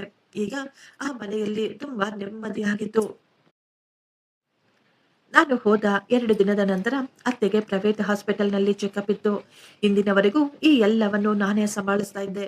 ಅಪಾಯಿಂಟ್‌ಮೆಂಟ್ ತೆಗೆದುಕೊಳ್ಳುವುದರಿಂದ ಹಿಡಿದು ದುಡ್ಡನ್ನು ಕಟ್ಟುವವರೆಗೂ ಅಪಾಯಿಂಟ್‌ಮೆಂಟ್, ಟೆಸ್ಟ್‌ಗಳು, ಔಷಧಿಗಳು ಎಲ್ಲವನ್ನೂ ನಾನೇ ನೋಡ್ಕೊಳ್ತಾ ಇದ್ದೆ. ಅವರಿಗೆ ಇದೆಲ್ಲ ಎಷ್ಟೊಂದು ಅಭ್ಯಾಸವಾಗ್ಬಿಟ್ಟಿತ್ತು ಅಂದ್ರೆ, ಅವರು ನನ್ನ ತ್ಯಾಗವನ್ನು ಅವರ ಅಧಿಕಾರ ಅಂತ ಭಾವಿಸಿ ಬಿಟ್ಟಿದ್ರು. ಆ ದಿನ ನಾನು ಆಫೀಸಿನಲ್ಲಿದ್ದೆ. ನನ್ನ ಫೋನ್ ಪದೇ ಪದೇ ರಿಂಗ್ ಆಗ್ತಾ ಇತ್ತು. ಅತ್ತೆಯ ಹೆಸರನ್ನು ನೋಡಿದ ತಕ್ಷಣ ನನಗರ್ಥವಾಗಿತ್ತು, ಅವರು ಯಾಕೆ ಫೋನ್ ಮಾಡ್ತಾ ಇದ್ದಾರೆ ಅಂತ. ಸ್ವಲ್ಪ ಸಮಯ ನಾನು ಫೋನ್ ಅನ್ನು ಅಟೆಂಡ್ ಮಾಡಲಿಲ್ಲ. ನಂತರ ಫೋನ್ ಅಟೆಂಡ್ ಮಾಡಿದಾಗ ಅತ್ತೆಯ ಧ್ವನಿಯಲ್ಲಿ ಗಾಬರಿ ಮತ್ತು ಕೋಪ ಕಾಣಿಸ್ತಾ ಇತ್ತು. "ಪ್ರಿಯಾ, ತಕ್ಷಣ ದುಡ್ಡನ್ನು ಟ್ರಾನ್ಸ್‌ಫರ್ ಮಾಡು. ಡಾಕ್ಟರ್ ವೇಟ್ ಮಾಡ್ತಾ ಇದ್ದಾರೆ. ಈ ತಿಂಗಳು ಅಕೌಂಟ್‌ನ ರಿನ್ಯೂ ಆಗೇ ಇಲ್ಲ. ನನಗೆ ಇನ್ನು ಔಷಧಿಗಳೇ ಸಿಕ್ಕೇ ಇಲ್ಲ." ನಾನು ಆರಾಮವಾಗಿ ನನ್ನ ಚೇರ್‌ನಲ್ಲಿ ಕುಳಿತುಕೊಂಡು ಸ್ವಲ್ಪ ಸಮಯ ಸುಮ್ಮನಿದ್ದ ನಂತರ ತುಂಬಾ ಶಾಂತವಾಗಿ ಹೇಳಿದೆ, "ಅತ್ತೆ, ನಾನು ಅಂದುಕೊಳ್ತಾ ಇದ್ದೆ, ಇನ್ನು ಮುಂದೆ ಮನೆಯ ಜವಾಬ್ದಾರಿ ಸಂತೋಷ್ ಮತ್ತು ದೀಪಾ ಅವರದ್ದು ಅಂತ. ಮನೆಯನ್ನು ನೀವು ಅವರ ಹೆಸರಿನ ಮೇಲೆ ಮಾಡಿದ್ದೀರಾ. ಆದ್ದರಿಂದ ಜವಾಬ್ದಾರಿ ಕೂಡ ಅವರೇ ತೆಗೆದುಕೊಳ್ಳಬೇಕಲ್ವಾ?"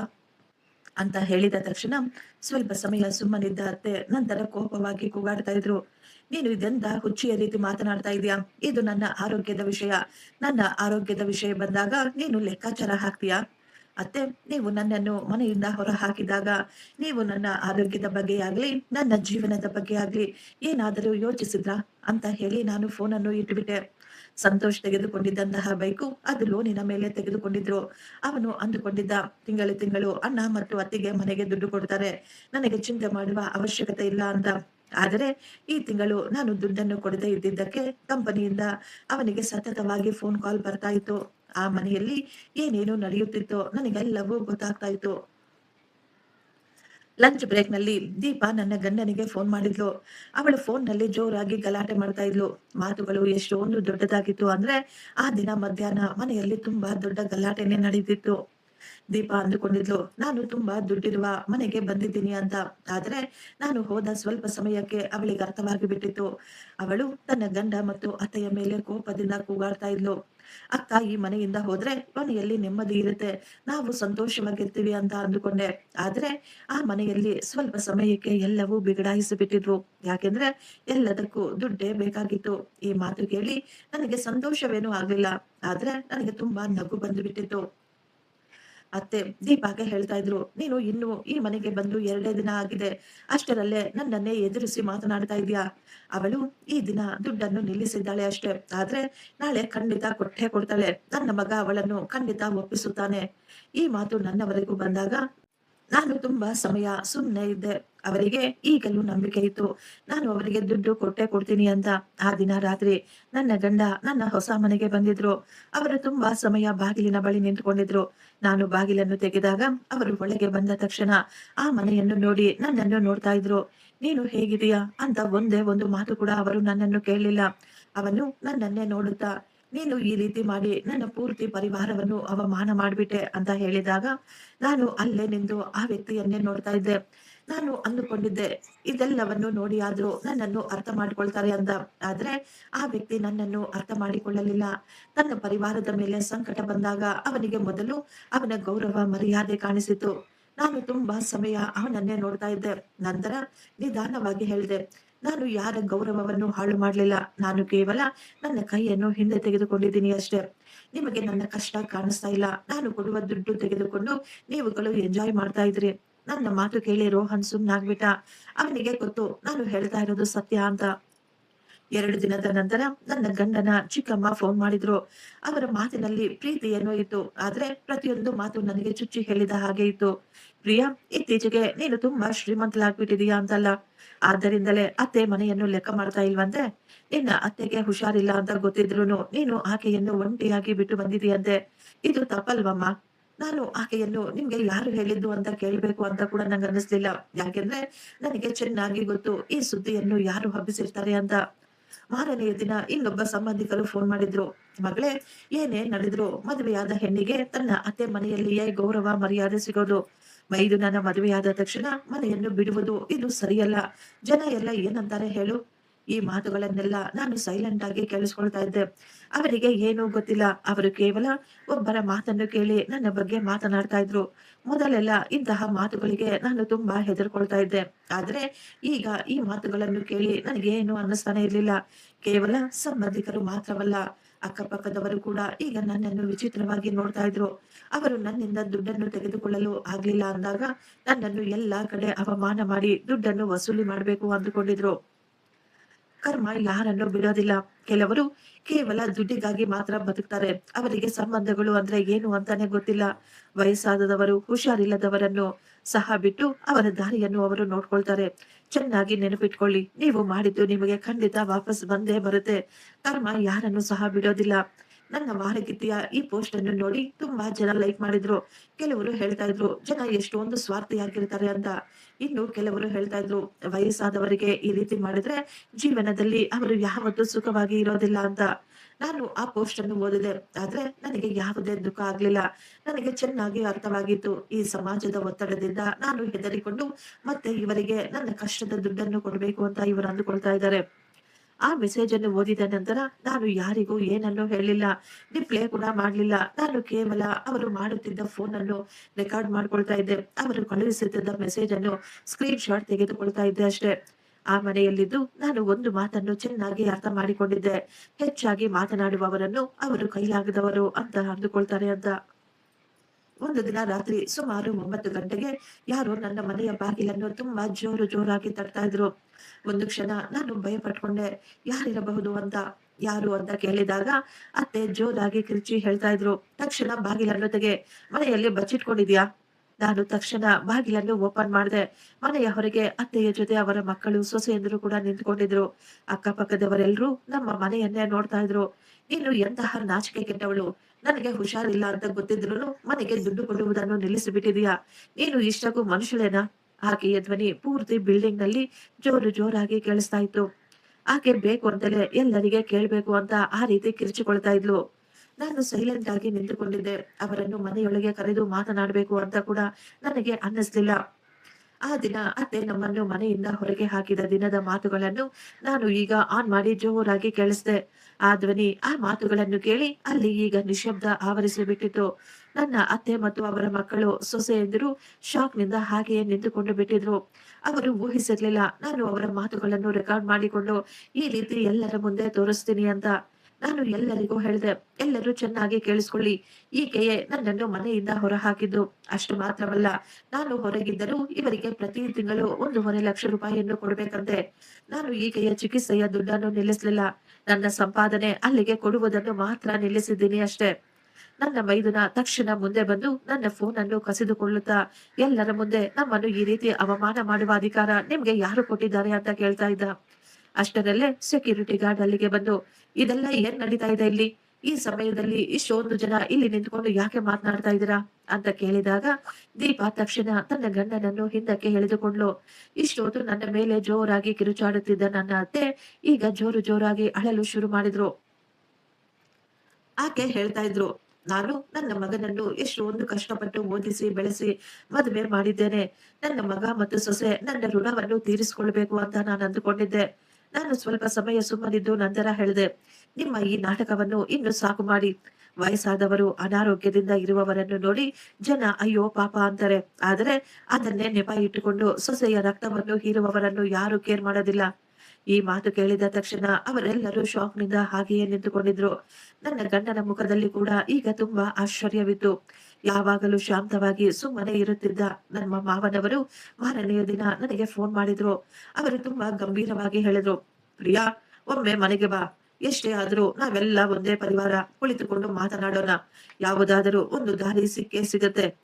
ಅವರ ಮಾತು ಕೇಳಿ ನಾನು ತುಂಬಾ ಶಾಂತವಾಗಿದ್ದೆ. ಯಾಕೆಂದ್ರೆ ಇಷ್ಟು ವರ್ಷಗಳಿಂದ ನನಗೆ ಅವರು ಎಷ್ಟೊಂದು ಅವಮಾನ ಮಾಡಿದ್ರು.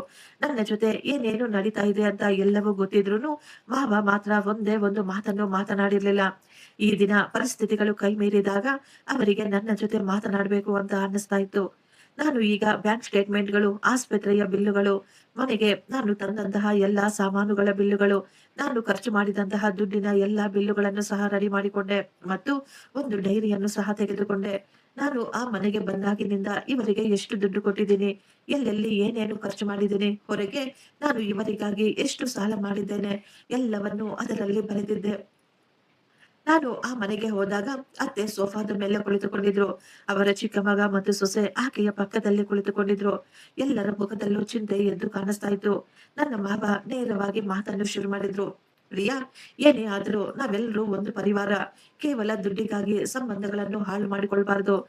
ಎಲ್ಲರೂ ಒಟ್ಟಿಗೆ ಇದ್ದು ಒಬ್ಬರನ್ನೊಬ್ಬರು ಅರ್ಥ ಮಾಡಿಕೊಂಡು ಹೋಗ್ಬೇಕು. ಹೊರಗೆ ತಮಾಷೆ ಮಾಡುವುದರಿಂದ ಎಲ್ಲರಿಗೂ ಅವಮಾನವಾಗುತ್ತೆ" ಅಂತ ಹೇಳಿದ್ರು.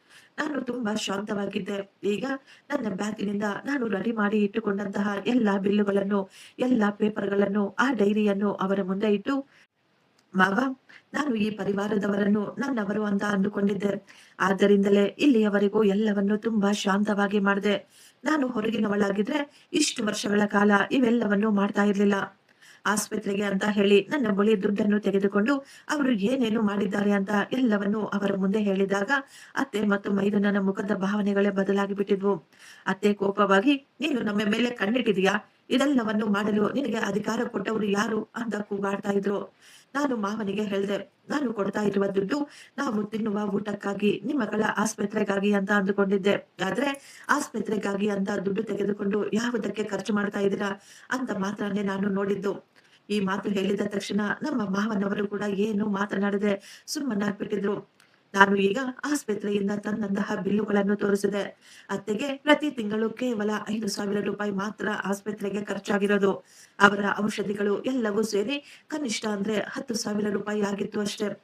1,50,000 ತುಂಬಾ ದೂರದ ಮಾತು. ಇನ್ನು ಉಳಿದ ದುಡ್ಡು ಏನಾಯ್ತು ಅಂತ ಕೇಳಿದಾಗ ಯಾರ ಬಳಿಯೂ ಆ ಮಾತಿಗೆ ಉತ್ತರವೇ ಇರ್ಲಿಲ್ಲ. ನಾನು ಕೊನೆಯದಾಗಿ ಹೇಳ್ದೆ, "ಇಷ್ಟು ವರ್ಷಗಳ ಕಾಲ ಇಲ್ಲಿ ಯಾರಿಗೂ ಚಿಕಿತ್ಸೆಯನ್ನು ಕೊಡಿಸುತ್ತಾ ಇರ್ಲಿಲ್ಲ. ಚಿಕಿತ್ಸೆಯ ಹೆಸರಿನಲ್ಲಿ ನನ್ನ ಬಳಿ ಇದ್ದ ದುಡ್ಡನ್ನು ವಸೂಲಿ ಮಾಡ್ತಾ ಇದ್ರಿ ಅಷ್ಟೇ." ದೀಪಾ ಈಗ ನೇರವಾಗಿ ತನ್ನ ಗಂಡನನ್ನು ನೋಡಿ ಕೇಳ್ತಾ ಇದ್ಲು, "ಮದುವೆಯ ದುಡ್ಡು, ಮನೆಯ ದುಡ್ಡು, ಆಸ್ಪತ್ರೆಯ ದುಡ್ಡು, ಇಷ್ಟಕ್ಕೂ ಇದೆಲ್ಲ ಏನು? ಇದರಲ್ಲಿ ಯಾವುದು ಸತ್ಯ?" ಅಂತ ಕೇಳಿದಾಗ ಸಂತೋಷ್ ಒಂದು ಕ್ಷಣ ಗಾಬರಿಯಾಗ್ಬಿಟ್ಟಿದ. ಅವನ ಬಾಯಿಂದ ಒಂದೇ ಒಂದು ಮಾತು ಬರ್ಲಿಲ್ಲ. ಅತ್ತೆ ತನ್ನ ಚಿಕ್ಕ ಸೊಸೆಯನ್ನು ಎಲ್ಲರ ಮುಂದೆ ಬೈತಾ ಇದ್ರು, "ಬಾಯ್ ಮುಚ್ಕೊಂಡು ಸ್ವಲ್ಪ ಹೊತ್ತು ಸುಮ್ನೆ ಕೂತ್ಕೊಳ್ಳೆ."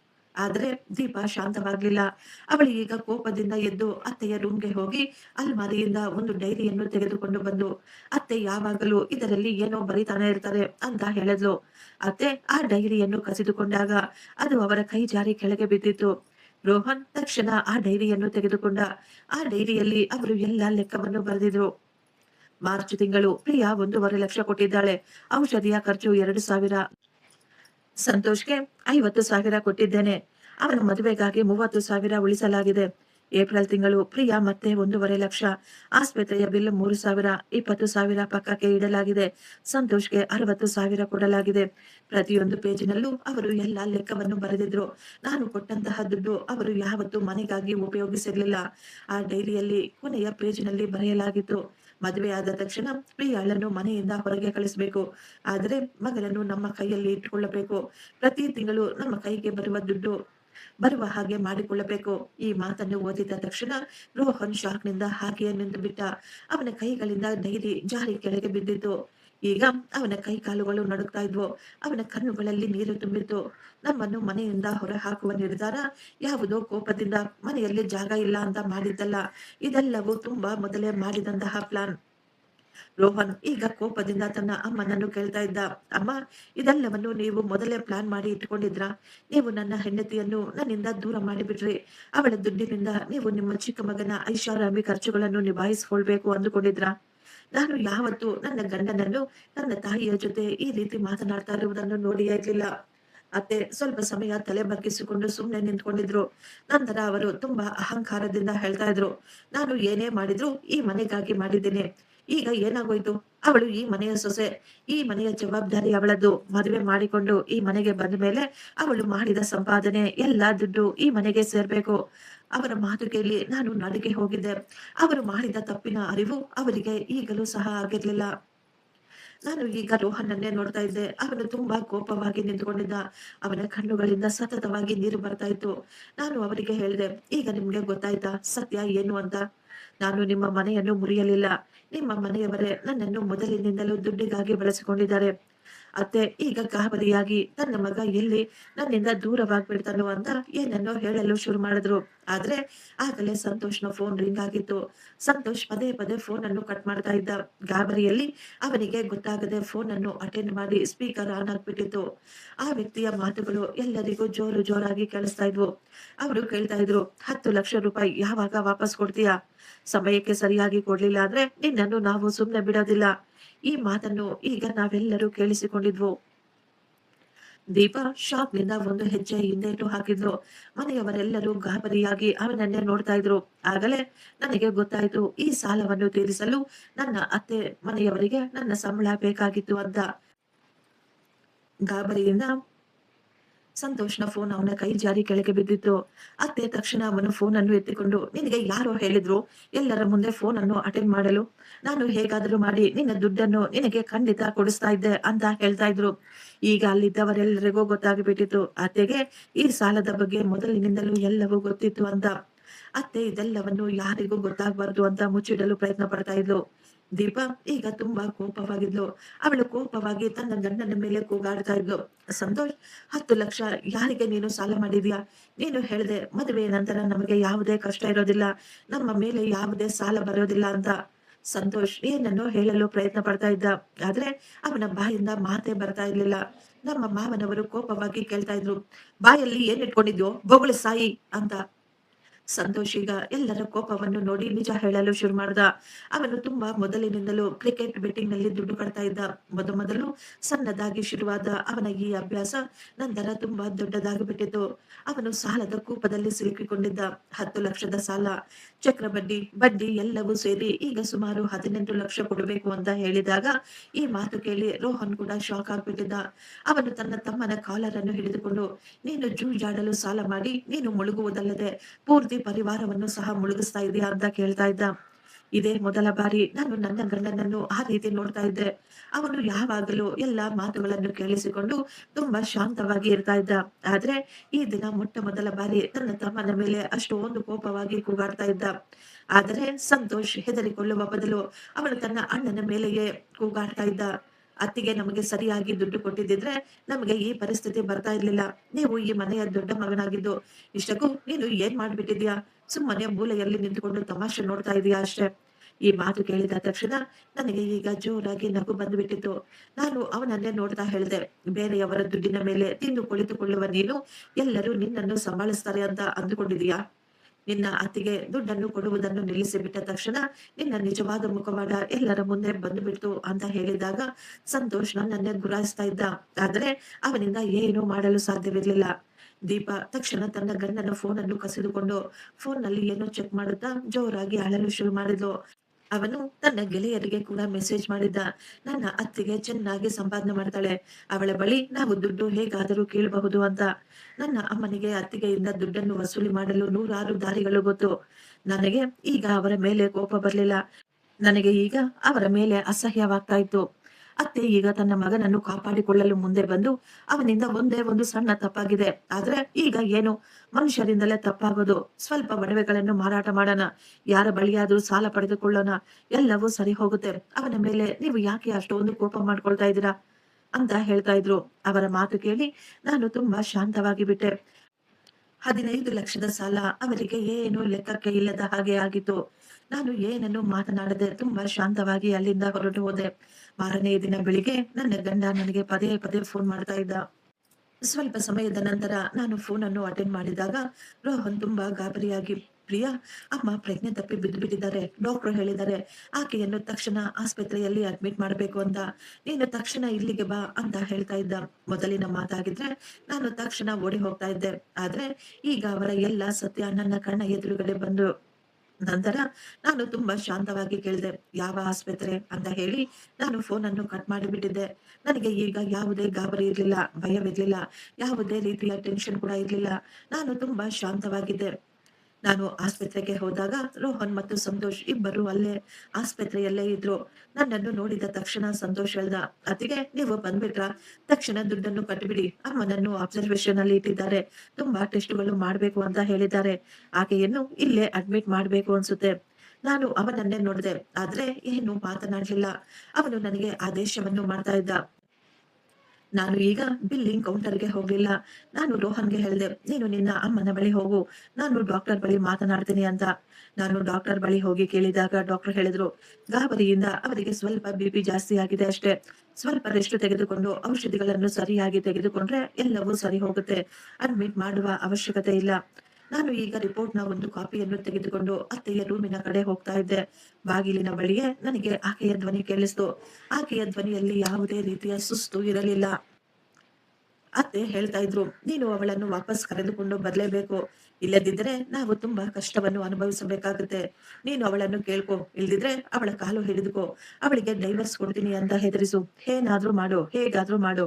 ಅವಳನ್ನು ಮಾತ್ರ ಮನೆಗೆ ಕರೆದುಕೊಂಡು ಬಾ. ಇಲ್ದಿದ್ರೆ ಅವಳಿಂದ ದುಡ್ಡನ್ನಾದರೂ ತೆಗೆದುಕೋ." ಈ ಮಾತು ಕೇಳಿ ನಾನು ಶಾಕ್‌ನಿಂದ ಬಾಗಿಲ ಬಳಿಯೇ ನಿಂತುಕೊಂಡು ಬಿಟ್ಟೆ. ರೋಹನ್ ಹೇಳ್ತಾ ಇದ್ರು, "ಅಮ್ಮ, ಆ ರೀತಿ ಎಲ್ಲ ಮಾತನಾಡಬೇಡಿ" ಅಂತ. ಅತ್ತೆ ಮಧ್ಯದಲ್ಲೇ ತಡೆದು, "ಆ ರೀತಿ ಹೇಳ್ದೆ ಇದ್ರೆ ಇನ್ನು ಯಾವ ರೀತಿ ಹೇಳ್ಬೇಕು? ನೀವೆಲ್ಲ ಏನ್ ಅನ್ಕೊಂಡ್ಬಿಟ್ಟಿದೀರಾ? ಸಾಲಗಾರರು ಮನೆಯ ಮೇಲೆ ಬೀಳ್ಬೇಕು ಅಂತನಾ? ಅವಳು ನಿನ್ನ ಹೆಂಡತಿ. ನೀನು ಅವಳನ್ನು ಒಪ್ಪಿಸ್ಲಿಲ್ಲ ಅಂದ್ರೆ ನೀನು ಯಾವ ಕೆಲಸಕ್ಕೂ ಲಾಯಕ್ಕಿಲ್ಲದವನು." ಅತ್ತೆಯ ಒಂದೊಂದು ಶಬ್ದವು ನನ್ನ ಹೃದಯದಲ್ಲಿ ಬಾಣದಂತೆ ಚುಚ್ಕೊಳ್ತಾ ಇದ್ವು. ಅವರ ಸಾಲದ ಸತ್ಯ ನಮಗೆ ತಿಳಿದ ತಕ್ಷಣ ನನ್ನನ್ನು ವಾಪಸ್ಸು ಹೇಗಾದರೂ ಅವರ ಬಲೆಯಲ್ಲಿ ಸಿಲುಕಿಸ್ಬೇಕು ಅಂತ ಆಕೆ ಪ್ಲಾನ್ ಮಾಡಿದ್ಲು. ನಾನು ಬಾಗಿಲನ್ನು ತೆಗೆದು ಒಳಗೆ ಹೋದಾಗ ನನ್ನನ್ನು ನೋಡಿ ಆ ಮೂವರು ಒಂದು ಕ್ಷಣ ಗಾಬರಿ ಪಟ್ಟಿದ್ರು. ನನ್ನನ್ನು ನೋಡಿದ ತಕ್ಷಣ ಅತ್ತೆ ಬೆಡ್‌ನ ಮೇಲೆ ಹಾಗೆಯೇ ಮಲಗಿಬಿಟ್ರು. ನಾನು ಆಕೆಯ ಪಕ್ಕದಲ್ಲಿ ಆ ಪೇಪರ್‌ಗಳನ್ನು ಇಟ್ಟು ತುಂಬಾ ಶಾಂತವಾಗಿ ಹೇಳಿದೆ, "ಬಿಪಿ ಸ್ವಲ್ಪ ಜಾಸ್ತಿ ಆಗಿದೆಯಂತೆ. ಟೆನ್ಷನ್ ತೆಗೆದುಕೊಳ್ಳುವ ಅವಶ್ಯಕತೆ ಇಲ್ಲ. ಯಾವುದೇ ಆಪರೇಷನ್ ಕೂಡ ಮಾಡುವ ಅವಶ್ಯಕತೆ ಇಲ್ಲ ಅಂತ ಹೇಳಿದ್ದಾರೆ. ಸ್ವಲ್ಪ ರೆಸ್ಟ್ ತೆಗೆದುಕೊಂಡು ಔಷಧಿಗಳನ್ನು ಸರಿಯಾಗಿ ತೆಗೆದುಕೊಂಡ್ರೆ ಎಲ್ಲವೂ ಸರಿ ಹೋಗುತ್ತೆ." ನನ್ನ ಮಾತು ಕೇಳಿದ ತಕ್ಷಣ ಅತ್ತೆ ಕೋಪದಿಂದ, "ನೀನು ಯಾವಾಗಿನಿಂದ ಡಾಕ್ಟರ್ ಆದೆ ಅಂತ ಹೇಳಿದ್ರು?" ನಾನು ಏನೂ ಮಾತನಾಡಲಿಲ್ಲ. ಕೇವಲ ರಿಪೋರ್ಟ್ ಅನ್ನು ಆಕೆಯ ಮುಂದೆ ಇಟ್ಟೆ. ಸಂತೋಷ್ ಈಗ ಪೇಪರ್‌ಗಳನ್ನು ನೋಡಿ ಅವನು ಸುಮ್ಮನಾಗಿ ಬಿಟ್ಟ. ರೋಹನ್ ಕೂಡ ಸುಮ್ಮನೆ ತಲೆ ಬಗ್ಗಿಸಿಕೊಂಡು ನಿಂತಿದ್ದ. ಆದ್ರೆ ಅತ್ತೆ ಮಾತ್ರ ತಮ್ಮ ನಾಟಕವನ್ನು ನಿಲ್ಲಿಸಲಿಲ್ಲ. ಆಕೆ ಅಳುತ್ತಾ, "ನಾನು ಇದೆಲ್ಲವನ್ನು ನನ್ನ ಮನೆಯನ್ನು ಉಳಿಸಿಕೊಳ್ಳಲು ಮಾಡಿದೆ. ನನ್ನ ಮನೆ ಮುರಿದು ಹೋದ್ರೆ ಆಗ ನಿನಗೆ ತುಂಬಾ ಸಂತೋಷವಾಗುತ್ತಾ ಅಂತ ಕೇಳ್ತಾ ಇದ್ರು. ಅತ್ತೆ, ನಾನು ದುಡ್ಡು ಕೊಟ್ಟಿಲ್ಲ ಅಂತ ಆ ಮನೆ ಮುರಿಯೋದಿಲ್ಲ. ನನ್ನ ಒಳ್ಳೆಯತನವನ್ನು, ನನ್ನ ಅಮಾಯಕತ್ವವನ್ನು, ನನ್ನ ಕೈಲಾಗದತನ ಅಂತ ನೀವು ಅಂದುಕೊಂಡ ದಿನ ಆ ಮನೆ ಮುರಿದು ಹೋಯ್ತು ಅಂತ ಹೇಳಿದೆ. ಆಗಲೇ ಹೊರಗಿನಿಂದ ಯಾರೋ ಇಬ್ಬರು ವ್ಯಕ್ತಿಗಳು ಬಂದ್ರು. ಅವರು ಕೇಳ್ತಾ ಇದ್ರು, "ಇಲ್ಲಿ ಸಂತೋಷ್ ಎಲ್ಲಿದ್ದಾನೆ ಅಂತ." ಅತ್ತೆ ಅವನನ್ನು ನೋಡಿದ ತಕ್ಷಣ ಅತ್ತೆ ಭಯದಿಂದ ನಡುಗಿ ಹೋಗಿದ್ಲು. ಅವರು ಯಾವುದೇ ಗಲಾಟೆ ಮಾಡಲಿಲ್ಲ, ಕೋಪ ಕೂಡ ಮಾಡಿಕೊಳ್ಳಲಿಲ್ಲ. ತುಂಬಾ ಶಾಂತವಾಗಿ, ಸಂತೋಷ್ ಹೊರಗೆ ಬಾ, ಇನ್ನೊಂದು ದಿನ ಓಡಿ ಹೋದ್ರು ಬಡ್ಡಿ ಜಾಸ್ತಿ ಆಗುತ್ತೆ. ಆಸ್ಪತ್ರೆಯಲ್ಲಿ ಗಲಾಟೆ ಮಾಡುವ ಹಾಗೆ ಮಾಡ್ಬೇಡ ಅಂತ ಹೇಳಿದ್ರು. ಈ ಮಾತು ಕೇಳಿದ ತಕ್ಷಣ ಸಂತೋಷ್ ಗಾಬರಿಯಿಂದ ಅವನು ತನ್ನ ಅಮ್ಮನ ಹಿಂದೆ ಬಚ್ಚಿಟ್ಟುಕೊಂಡ. ಇದನ್ನು ನೋಡಿ ದೀಪಾ ಕೋಪದಿಂದ ಹೇಳ್ತಾ ಇದ್ಲು, ಇಷ್ಟಕ್ಕೂ ನೀನು ಎಷ್ಟು ಸಾಲ ಮಾಡಿದ್ಯಾ? ನೀನು ನನ್ನನ್ನು ಕೊಂದು ಹಾಕ್ಬೇಕು ಅಂದುಕೊಂಡಿದ್ಯಾ? ಅವಳ ಧ್ವನಿ ಕೇಳಿ ಅಕ್ಕಪಕ್ಕದವರೆಲ್ಲರೂ ಅವಳನ್ನೇ ನೋಡ್ತಾ ಇದ್ರು. ಅವರು ಹೇಳ್ತಾ ಇದ್ರು, ನೀವು ದುಡ್ಡು ಕೊಡ್ಲಿಲ್ಲ ಅಂದ್ರೆ ಗ್ಯಾರಂಟಿ ಸೈನ್ ಮಾಡಿದವರ ಬಳಿ ನಾವು ದುಡ್ಡನ್ನು ವಸೂಲಿ ಮಾಡ್ತೀವಿ. ನಮ್ಮ ಬಳಿ ಎಲ್ಲಾ ಪೇಪರ್ಗಳು ಇದಾವೆ. ರೋಹನ್ ತಕ್ಷಣ ಆ ಪೇಪರ್ಗಳನ್ನು ಕಸಿದುಕೊಂಡು ನೋಡ್ತಾ ಇದ್ದ. ಆ ಪೇಪರ್ಗಳನ್ನು ನೋಡ್ಬೇಕಾದ್ರೆ ಅವನು ತುಂಬಾ ಶಾಕ್ ಆಗ್ಬಿಟ್ಟಿದ್ದ. ಇವು ನನ್ನ ಕಾಗದಗಳು ನಿನ್ನ ಬಳಿ ಹೇಗೆ ಬಂದ್ವು ಅಂತ ಕೇಳಿದಾಗ ಸಂತೋಷ್ ಏನಾದರೂ ಹೇಳುವ ಮೊದಲೇ ಅತ್ತೆ ಹೇಳ್ತಾ ಇದ್ಲು, ನಾನೇ ಕೊಟ್ಟೆ. ಮನೆಯಲ್ಲಿ ಯಾವುದಾದರೂ ಸಮಸ್ಯೆಗಳು ಬಂದಾಗ ಒಬ್ಬರಿಗೊಬ್ಬರು ಸಹಾಯ ಮಾಡಿಕೊಳ್ಬೇಕು. ಅತ್ತೆಯ ಈ ಮಾತು ಕೇಳಿದ ತಕ್ಷಣ ನನ್ನ ತಲೆಯ ಮೇಲೆ ಆಕಾಶವೇ ಕಳಚಿ ಬಿದ್ದಂತೆ ಆಗ್ಬಿಟ್ಟಿತ್ತು. ರೋಹನ್ ಗಾಬರಿಯಿಂದ ಅಲ್ಲೇ ಕುಸಿದು ಬಿದ್ದಿದ್ದ. ಅತ್ತೆ ಕೇವಲ ತನ್ನ ಚಿಕ್ಕ ಮಗನ ಸಾಲದ ಬಗ್ಗೆ ಮಾತ್ರ ಮುಚ್ಚಿಡ್ಲಿಲ್ಲ. ತನ್ನ ದೊಡ್ಡ ಮಗನ ಕಾಗದ ಪತ್ರಗಳನ್ನು ಕಳ್ಳತನ ಮಾಡಿ ತನ್ನ ಚಿಕ್ಕ ಮಗನ ಕೈಗೆ ಕೊಟ್ಟಿದ್ಲು, ಅವನನ್ನು ಉಳಿಸಲು. ರೋಹನ್ ಆ ಪತ್ರಗಳನ್ನು ಹಿಡಿದುಕೊಂಡು ತನ್ನ ತಾಯಿಯನ್ನೇ ನೋಡ್ತಾ ಇದ್ದ. ಅವನ ಕಣ್ಣುಗಳಲ್ಲಿ ಎಷ್ಟೊಂದು ಕೋಪ ತುಂಬಿಕೊಂಡಿತ್ತು. ಅಮ್ಮ, ನೀವು ಅವನನ್ನು ಕಾಪಾಡಲು ನನ್ನ ಜೀವವನ್ನು ಅಡಮಾನ ಇಟ್ಟಿದ್ದೀರಾ. ನಿಮ್ಗೆ ಗೊತ್ತಾ, ಅವನು ಓಡಿ ಹೋದ್ರೆ ಅವರು ಮೊದಲು ನನ್ನನ್ನೇ ಹಿಡಿದುಕೊಳ್ತಾರೆ. ನನ್ನ ಗಂಡನನ್ನು ಅಂತಹ ಸ್ಥಿತಿಯಲ್ಲಿ ನಾನು ಯಾವತ್ತೂ ನೋಡಿರ್ಲಿಲ್ಲ. ಅತ್ತೆ ಗಾಬರಿಯಾಗಿ ಹೇಳ್ತಾ ಇದ್ರು, ಮಗ, ನಾನು ಆ ರೀತಿ ಆಗುತ್ತೆ ಅಂತ ಅಂದುಕೊಳ್ಳಲಿಲ್ಲ. ಅವನು ಹೇಳ್ದ, ಕೇವಲ ಕೆಲವು ದಿನಗಳವರೆಗೂ ಮಾತ್ರ ನನಗೆ ಸಹಾಯ ಮಾಡಿ ಅಂತ.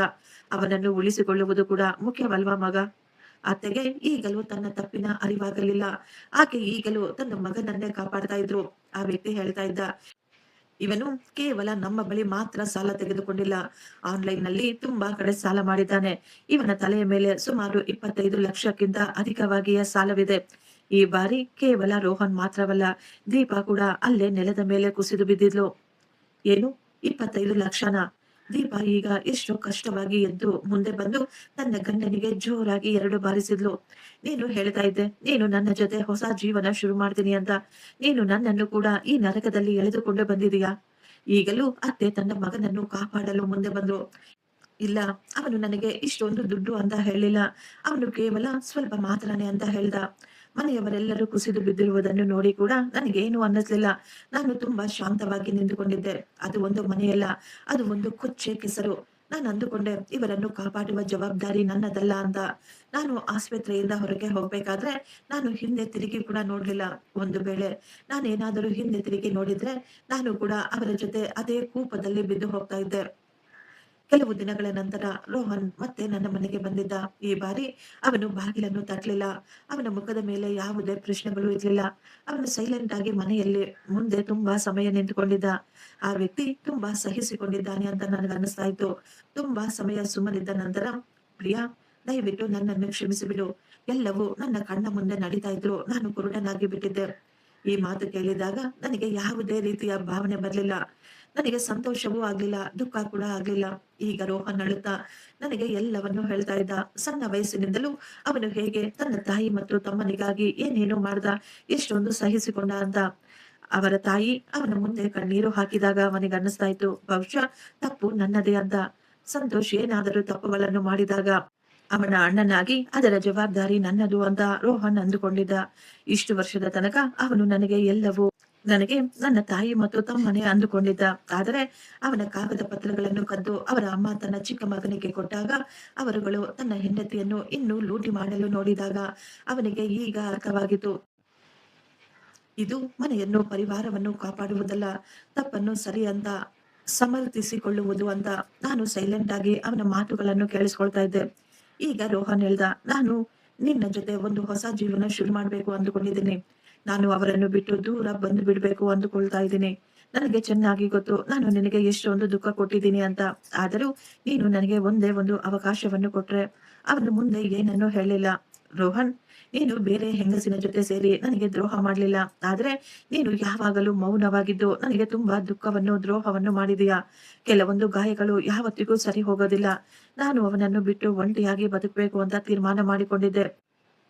ಒಂದೇ ವಾರದಲ್ಲಿ ನಾನು ಲಾಯರ್ ಅನ್ನು ಹಿಡಿದುಕೊಂಡು ನೋಟಿಸ್ ಅನ್ನು ನನ್ನ ಅತ್ತೆ ಮನೆಗೆ ಕಳುಹಿಸಿಬಿಟ್ಟೆ. ನಾನು ಅವರ ಮೇಲೆ ಯಾವುದಕ್ಕೂ ಕೇಸ್ ಹಾಕ್ಲಿಲ್ಲ. ಅವರಿಂದ ದುಡ್ಡನ್ನು ಸಹ ಕೇಳಲಿಲ್ಲ. ಈ ವಿಷಯ ಅತ್ತೆಗೆ ಗೊತ್ತಾದಾಗ ಆಕೆ ಪದೇ ಪದೇ ನನಗೆ ಫೋನ್ ಮಾಡಿ ಹೆದರಿಸಲು ಶುರು ಮಾಡಿದ್ರು. ಕೆಲವೊಮ್ಮೆ ನನಗೆ ಅರ್ಥ ಮಾಡಿಸಲು ಶುರು ಮಾಡಿದ್ರು. ಆದರೆ ನಾನು ಅವರಿಗೆ ನೇರವಾಗಿ ಹೇಳ್ಬಿಟ್ಟೆ, "ಇನ್ನು ಮುಂದೆ ನಾನು ನಿಮ್ಮ ಮನೆಯನ್ನು ಮುರಿಯುವುದಿಲ್ಲ. ಆದರೆ ಇನ್ನು ಮೇಲೆ ನನ್ನ ಮೇಲೆ ನೀವು ಅವಲಂಬಿತರಾಗಿರಬೇಡಿ. ನಿಮ್ಮ ಜೀವನವನ್ನು ನೀವು ನೋಡ್ಕೊಳ್ಳಿ" ಅಂತ. ಸಂತೋಷ್‌ನ ಸಾಲದ ಕೂಪದಲ್ಲಿ ಸಿಲುಕಿಕೊಂಡಿದ್ದ. ಅವನ ಹೊಸ ಬೈಕು, ಅವನ ಹೆಂಡತಿಯ ಎಲ್ಲಾ ಒಡವೆಗಳನ್ನು ಸಾಲಗಾರರು ಕಸಿದುಕೊಂಡಿದ್ರು. ಮಾವ ತನ್ನ ಮನೆಯನ್ನು ಮತ್ತು ಹೊಲವನ್ನು ಸಹ ಮಾರಾಟ ಮಾಡಿಬಿಟ್ರು. ಈಗ ರೋಹನ್ ಒಂದು ಸಣ್ಣ ಮನೆಯನ್ನು ಬಾಡಿಗೆಗೆ ಪಡೆದುಕೊಂಡಿದ್ದ. ಒಂಟಿಯಾಗಿ ಅವರ ಅಮ್ಮ ಮಾಡಿದ ತಪ್ಪಿನ ಶಿಕ್ಷೆಯನ್ನು ಅನುಭವಿಸ್ತಾ ಇದ್ದ. ಕೆಲವು ತಿಂಗಳ ನಂತರ ನನ್ನ ಮತ್ತು ರೋಹನ್ನ ವಿಚ್ಛೇದನ ಪೂರ್ತಿಯಾಗಿತ್ತು. ಅದು ಕೂಡ ತುಂಬಾ ಶಾಂತಿಯಾಗಿ. ಫ್ರೆಂಡ್ಸ್, ಈ ಸ್ಟೋರಿ ನಿಮಗೆ ಇಷ್ಟವಾಗಿದ್ರೆ ಒಂದು ಲೈಕ್ ಮಾಡಿ ಮತ್ತು ನಮ್ಮ ಚಾನೆಲ್ ಅನ್ನು ಸಬ್ಸ್ಕ್ರೈಬ್ ಮಾಡಿಕೊಳ್ಳಿ. Thank you. ಧನ್ಯವಾದಗಳು.